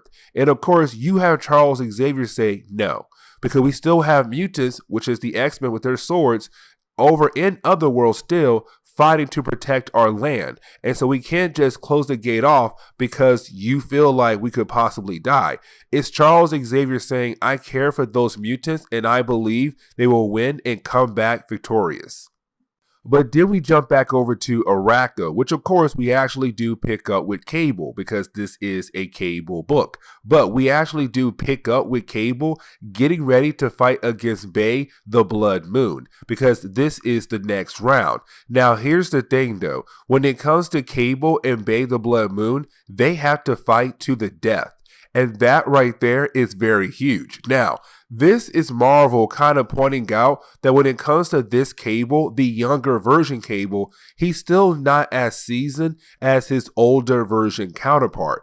And what I mean by that is, yes, Cable is a great fighter with guns, swords, whatever, but he wasn't as good as his older version as we had in the early days of Marvel Comics. Because remember, the younger version killed off the older version because the older version kept messing up. But the older version was a very well-trained fighter. This Cable is not. And so as he fights against Bay the Blood Moon, he loses to her. He cannot stand toe-to-toe with her at all. And of course, it does look like he's about to lose and about to die because, again, this fight was to the death. But of course, he was saved at the very last second by Cipher. Because remember, in an earlier chapter, Cipher and Bay the Blood Moon, they got married. And you have Cipher kind of tell Bay the Blood Moon, please don't kill him. Let him live. And you have Saturnyne say, okay, listen, the match is over. He lost. He gave up. Point for Arako. But of course, you guys, Krakoa, are continuing to lose this tournament. And so now it is basically 18 Arako, and Krakoa only has 6 points. Now, this leads up to Cable actually contacting his mother, which is Jean Grey, and also contacting Cyclops as well, his father. Now, the reason why, because it's Cable using his mind as a way to talk to Jean Grey and Cyclops about what's happening right now in Otherworld, how their side is losing the war. It is 18-6. And right now, Cable is scared out of his mind. Cable feels like they are about to lose. And that right there is scaring him. But he's like, guys, we can't do it. Get ready. Earth is about to be invaded by the army of Arako. We are going to basically lose.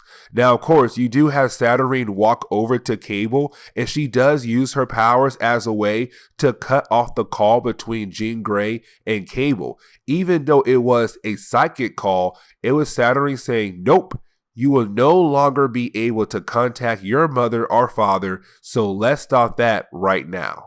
Now, this is actually a mistake by Saturnyne, and the reason why I say that because she just made Jean Grey very upset, because Cable is the son of Jean Grey and Cyclops, and so now their child life is in danger right now, and of course they want to protect their child, and so right now you have Cyclops and Jean Grey saying, we are going to fix this. We are going to save our son here and now.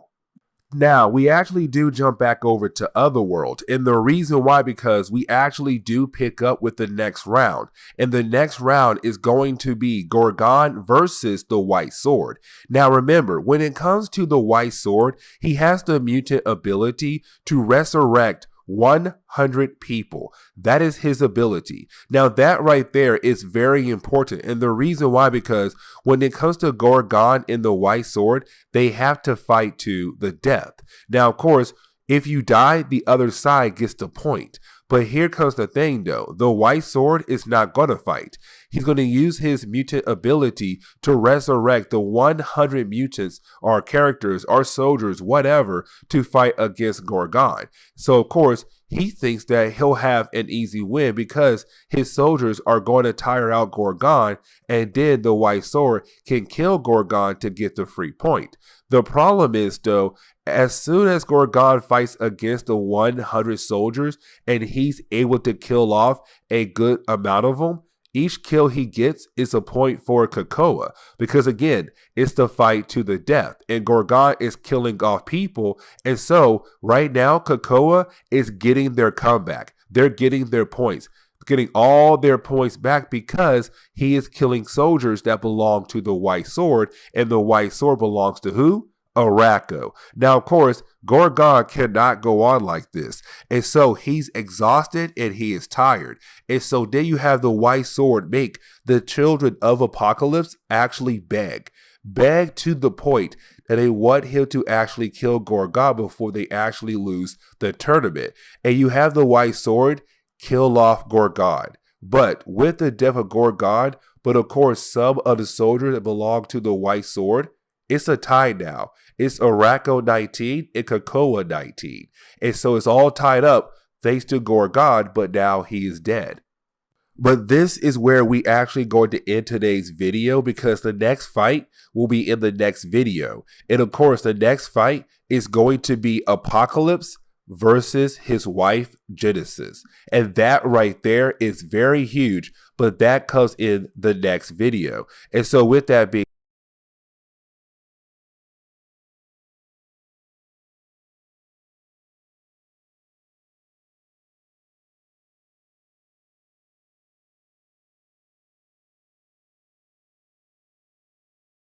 Now, to get into today's video, we actually pick up with X-Men number 15. Now, with this book right here, we actually pick up with Cyclops and Jean Grey. Now, remember, in our last video, Cable was calling out to his mother and his father, Cyclops and Jean Grey, and telling them, we're about to lose. Like, originally, when he called them, Arako was winning big. Krakoa was losing very badly. And so, of course, he called up his parents to tell them, we're about to lose. And honestly, it scares me, parents. It scares me a lot. Now, Saturnyne cut off that connection. Now, with that being said, that was a mistake. And I said that in our last video. And the reason why? Because Cyclops and Jean Grey are very caring parents. And so, of course, now they're about to go into Otherworld, ruin that tournament to save their son. But of course, Cyclops and Jean Grey, they have a plan.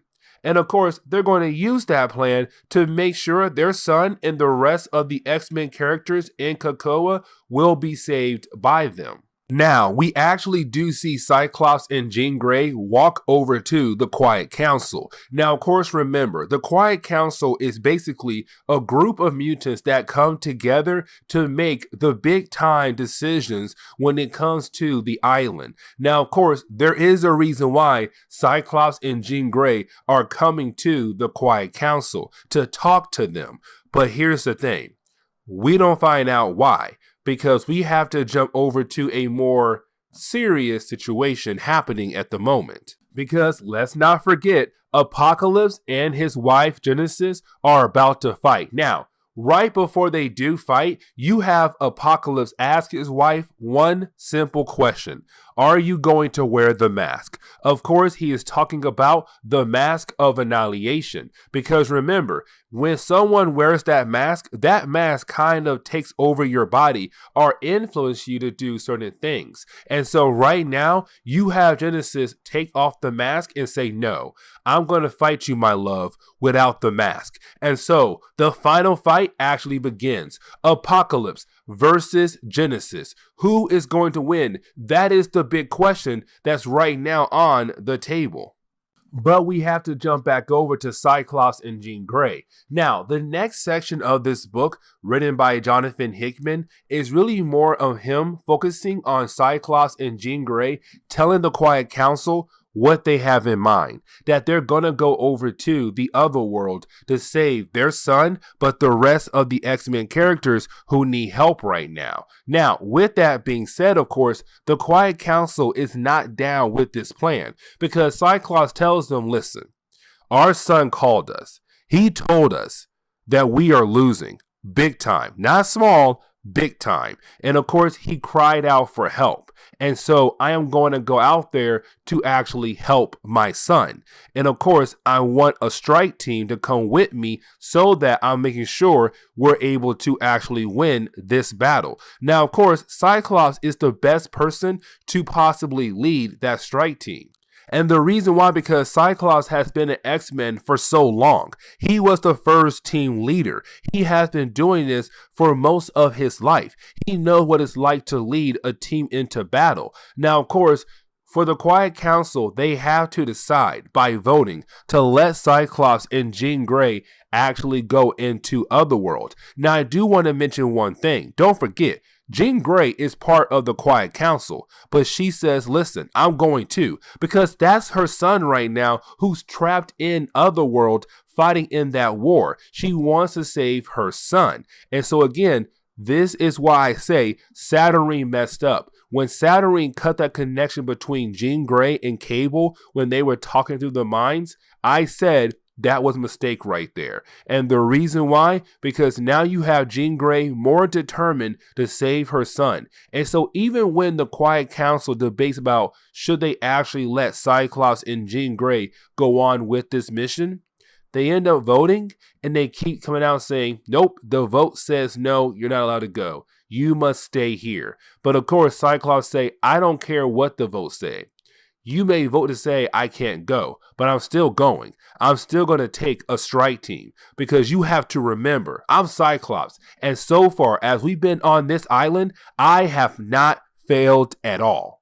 And you're like, yo, Cyclops, he's speaking mad facts because this man has not failed yet at all being on this island. He's the best captain on this island. And so it's Cyclops saying, don't worry, you can vote, but I'm still going. And because my son's down there, you actually thought that your vote was going to change my mind? No. And Jean Grey, she is coming with me. And so they actually just walk away with the idea of them going to stop and save their son. But of course, we have to get back to the battle between Apocalypse and Genesis. And this battle is actually pretty cool. Like, honestly, the artwork is beautiful and Hickman knows how to write Apocalypse. Actually, Hickman knows how to write bad guys very well. But either way, though, this fight does go back and forth for a couple pages. And matter of fact, it's a good fight. It's a really good fight between Apocalypse and Genesis. Now, at first, it does seem like they're equal to one another. But then you have Genesis being able to get a hand up on Apocalypse by actually breaking his sword. And you have everyone like, okay, Apocalypse might lose this fight. We're about to lose this war. It's about to be all over for us. But then you have Apocalypse say, no, I'm not going to give up. And you have Apocalypse being able to use the broken piece of his sword to actually cut his wife. And of course, it leaves a gaping wound. And with that gaping wound, that means that technically she had lost. But she has to yield. She has to say, I give up. But she doesn't. And the reason why she does not give up is because she goes over and picks up the helmet or the mask of the annihilation god, the god of annihilation. And so with her doing that right there, she gets this second win, this second power up. And so now she's ready for round 2 against Apocalypse. This fight is going to continue into the next chapter. But then we get into Chapter 21 of this event, Excalibur number 15. And this is where things truly pop off. And yes, I really do mean things actually do pop off. Because you have Genesis say, you know what? Forget this whole competition. I'm now wearing the mask of the god of annihilation, I am able to actually control the creatures from our meth. So why in the world have we been playing around in this competition for? And so that is the moment you have her call in all the creatures from our meth to attack Otherworld, to make their way to the external gate that can lead them over to Krakoa, so that they can finally begin the process of invading Earth. And so now the X-Men should no longer care about them losing the battle, but now trying to stop the creatures from reaching the external gate. On top of that, Genesis, she still wants to fight against Apocalypse, not for the competition, just to get rid of him. But that is the moment you have Storm just come down with a lightning bolt and struck Genesis to kind of knock her out for a brief moment, to tell Apocalypse, hey, if we're going to win this, we need you to get your head in the game. Your wife is basically saying, forget the competition. It's all out war now. We need you to get your head in the game. Think of a plan on how we are actually going to save the day, but save our island and save the Earth before it's invaded by the forces of Arako. Now, of course, we actually pick up with the forces of Arako, and we're getting an idea that they are actually enjoying the fact that now the competition is actually over and they can actually get into the actual war. And so right now you have most of the people on Arako's side kind of like, yeah, this is actually pretty good. All right, cool. Now, the White Sword, he's not happy about this because he said he'll fight in the competition, not in the actual war between Arako and Krakoa. So he's kind of upset, but that right there is not the main part of this section. What I mean is that we kind of find out you have one person on Arako's side actually go and join the other side, the X-Men side, and that is Bay, the Blood Moon. And the reason why, because remember, she got married to Cipher, and so right now she is basically choosing love over war, to go join her man, to help her man and his friends defend their land. Now, of course, with the all-out war in Otherworld, of course, this war is taking place right at the home of Saturnyne. And so right now, her main goal is to find a way to protect her home. How can she protect her home from this attack? Now, of course, her and her assistant go into a particular room. And when they do, they drop a box out. And this box is holding a bunch of different pieces, and of course Saturnyne must put these pieces together. Now when she does this, it is going to lead into one of the craziest moments of this event. But getting back over to the X-Men, they're trying to defend themselves. They're trying to defend the external gate. They're trying to defeat these creatures coming from our meth and to hopefully stop the army of Arako as well. But of course, that is the moment you have the X-Men come to find out that Bay the Blood Moon has chosen their side. Because again, she chose love over war. And so right now, she's here to help her man and his team win this war. Apocalypse and most of the X-Men are confused, but then they realize they don't have a choice here. They need all hands on decks if they want to actually win this huge battle. But you have the X-Men and Bay the Blood Moon working together as a way to fight against the forces of Arako, Genesis, the children of Apocalypse, the creatures from our meth. They're fighting against so many different forces, the champions of Arako as well. But they're fighting against so many different forces. Our heroes are trying their best because they know if they die, if they lose here, Earth is going to fall. Because remember, if Arako wins the war, they have the right to go ahead and invade Earth. Now, of course, Genesis is basically saying, no, we're going to war now and we're going to conquer Earth. And so right now it seems like the X-Men are about to lose. The X-Men are going to lose to Arako, and Arako is going to conquer Earth. It does look like that because they are completely surrounded by all the different forces under control of Genesis and the god of annihilation.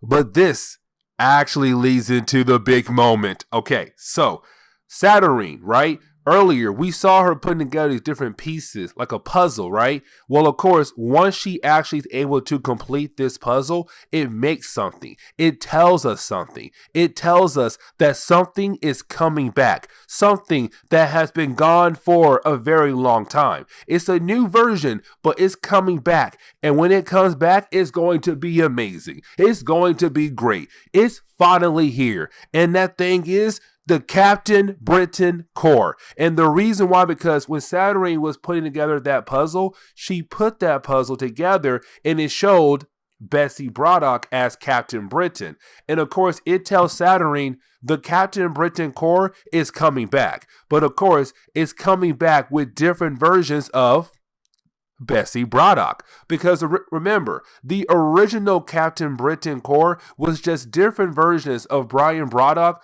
all being Captain Britons across the multiverse. But of course, back in Hickman's run on Avengers and New Avengers, they were all wiped out. And so this is Saturnyne realizing the Captain Britain Corps is coming back, but it won't be Brian Braddock this time. It will be the different versions of Bessie Braddock. And of course, it gives birth to new realities and new versions of Captain Britons, but of course, Bessie Braddock's Captain Britons. And so we get into the final chapter of this storyline, which is going to be X of Swords Destruction. Yes, this is the final chapter. This is where everything begins to fall apart for Arako, not Krakoa. And the reason why I say that, because remember, the Captain Britain Corps is back. It's finally back. But you have Saturnyne walking outside to show us that yes, they are back, and they're coming back right now to help the X-Men fight against the forces of Arako. And so you have all the different versions of basically Bessie Braddock just falling out of the sky to help fight against the forces of Arako. Now, of course, this is still not enough for the X-Men to win. Yes, you are talking about different versions of Bessie Braddock, who are all being Captain Britons across the multiverse, coming here to actually help the X-Men out, to win this battle. You may think they actually have the chance to win this war right here and now, but the numbers are still not in their favor. Because remember, these are mutants from Arako who have been fighting in wars for thousands of years. They are not going to just give up so easily. And so with that, of course, right now, of course, the X-Men are still losing. Yes, they do have that bright moment right there with the return of the Captain Britain Corps, but it's just not enough. And so now it's kind of like, what can they do to actually win this battle? What can they do to actually save the day? But that is the moment you have Cyclops actually contact Cable. Because remember, Cyclops and Jean Grey said they're going to save their son and their friends and family who are tied into this war. Now, of course, the way they come in is so freaking amazing. Like, when I got to this page right here, I was like, yep, it's over. They're going to lose. Not the X-Men, Arako is going to lose. Because you have Cyclops call up Magic and say, hey, Magic, need a portal.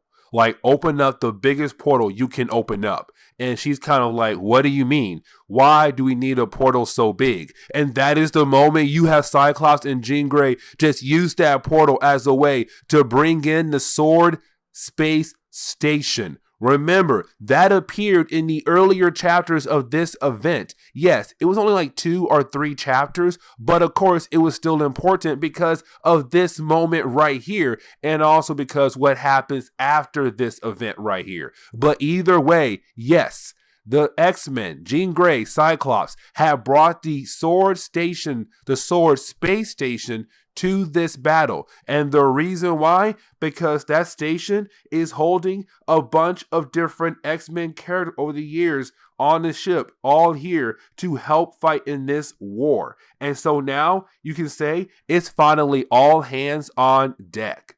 Now, of course, we get back to Apocalypse and Genesis fighting against one another. Now, this fight is actually very important. And the reason why, because when it comes to Apocalypse and his wife, when they left, or when she left to go to Armeth as a way to keep the forces of Armeth at bay with Arako and her children, she told Apocalypse to build something on Krakoa, to build a nation, to build something beautiful. And the thing is, he did that. This is Apocalypse showing his wife, look at the X-Men. Look at all these different characters. They're all here right now. We have built something great on that island. And here you are right now trying to take that away from us. That is not going to happen.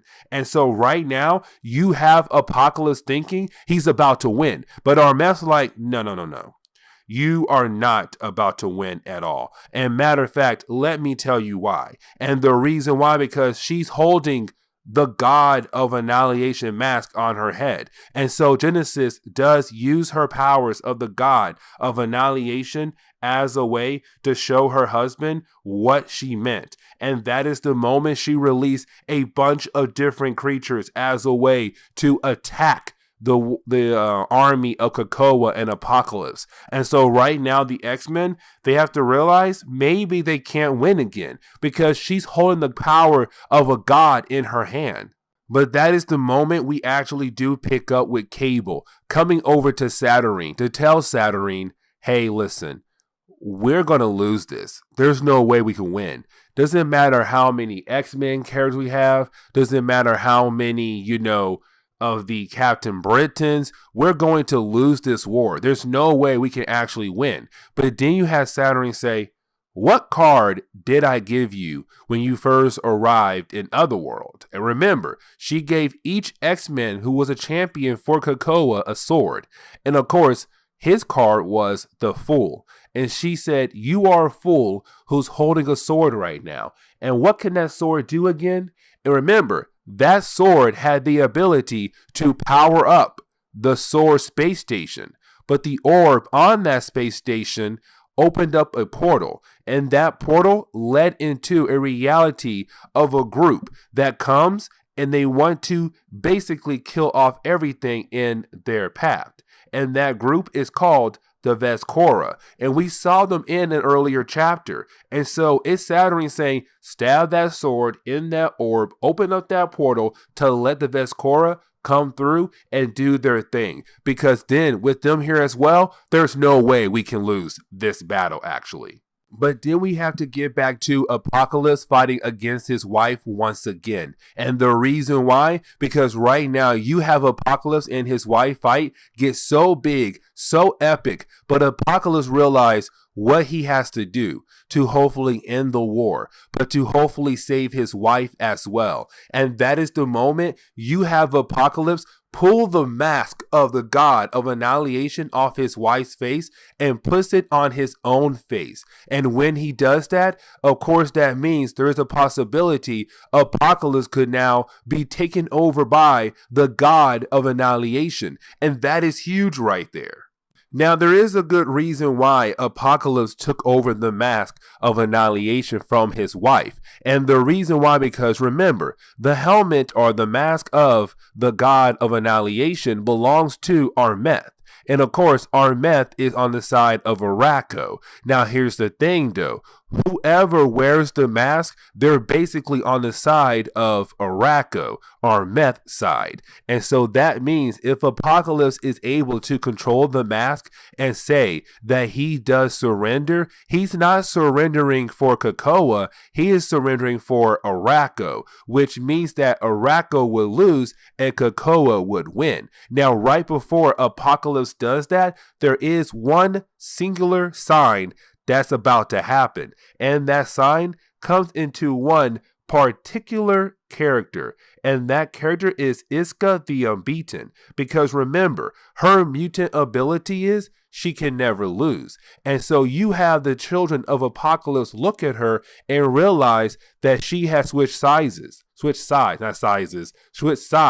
And with her kind of going on the side of Krakoa, that means Arako is about to lose this overall competition. And that is the moment you have Apocalypse say, I surrender. But he's wearing the god of annihilation, which means technically Arako surrenders, which means Krakoa wins. And when Saturnyne hears that, she knows she can go ahead and get rid of an entire universe, which is Armeth, because that was the rules. And so now she can do that.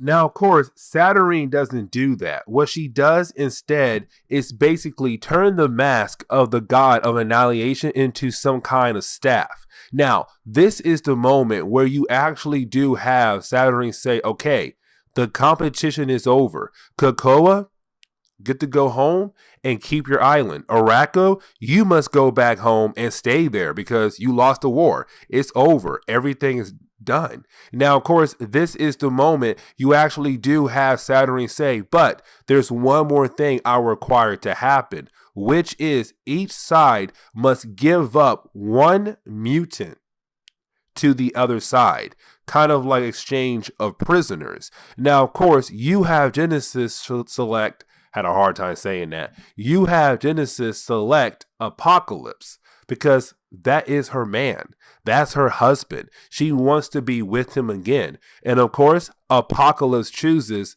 to say yes to that. And so now Apocalypse will live with Genesis and Armeth with the rest of his family. But then you have Apocalypse say, okay, I'm going to choose one mutant to go back over to the side of Krakoa and leave with the X-Men. And who he chooses is Arako, the living island. Because Arako was part of Krakoa originally before all of this mess kicked off, but it was split in half. And so this is Apocalypse finally giving Krakoa what it wants. Its lover, Arako, back together once again. And so, of course, the deal is done. Now, here's the catch, though. There could be a lot of mutants on Arako also going with the island back over to Earth to be connected with Krakoa. That could actually happen. And so this is where we're going to end today's comic book video, because this is the moment where you actually do have Jonathan Hickman tell us Dawn of X is over. X of Swords was a way for him to wrap up Dawn of X. Dawn of X was just the beginning of this new era of X-Men comics, because now after this we jump into the Reign of X, a brand new era for the X-Men comics to see what could possibly happen next for the X-Men and their many teams. But with that being said, I do hope you enjoyed today's comic book video, and if you did, please leave me a like down below and subscribe. Also, if you have any suggestions on books I should read, well, please let me know in the comments below, because you never know. Your suggestion could be a future video down the road. But guys, I'll see y'all next time. Later.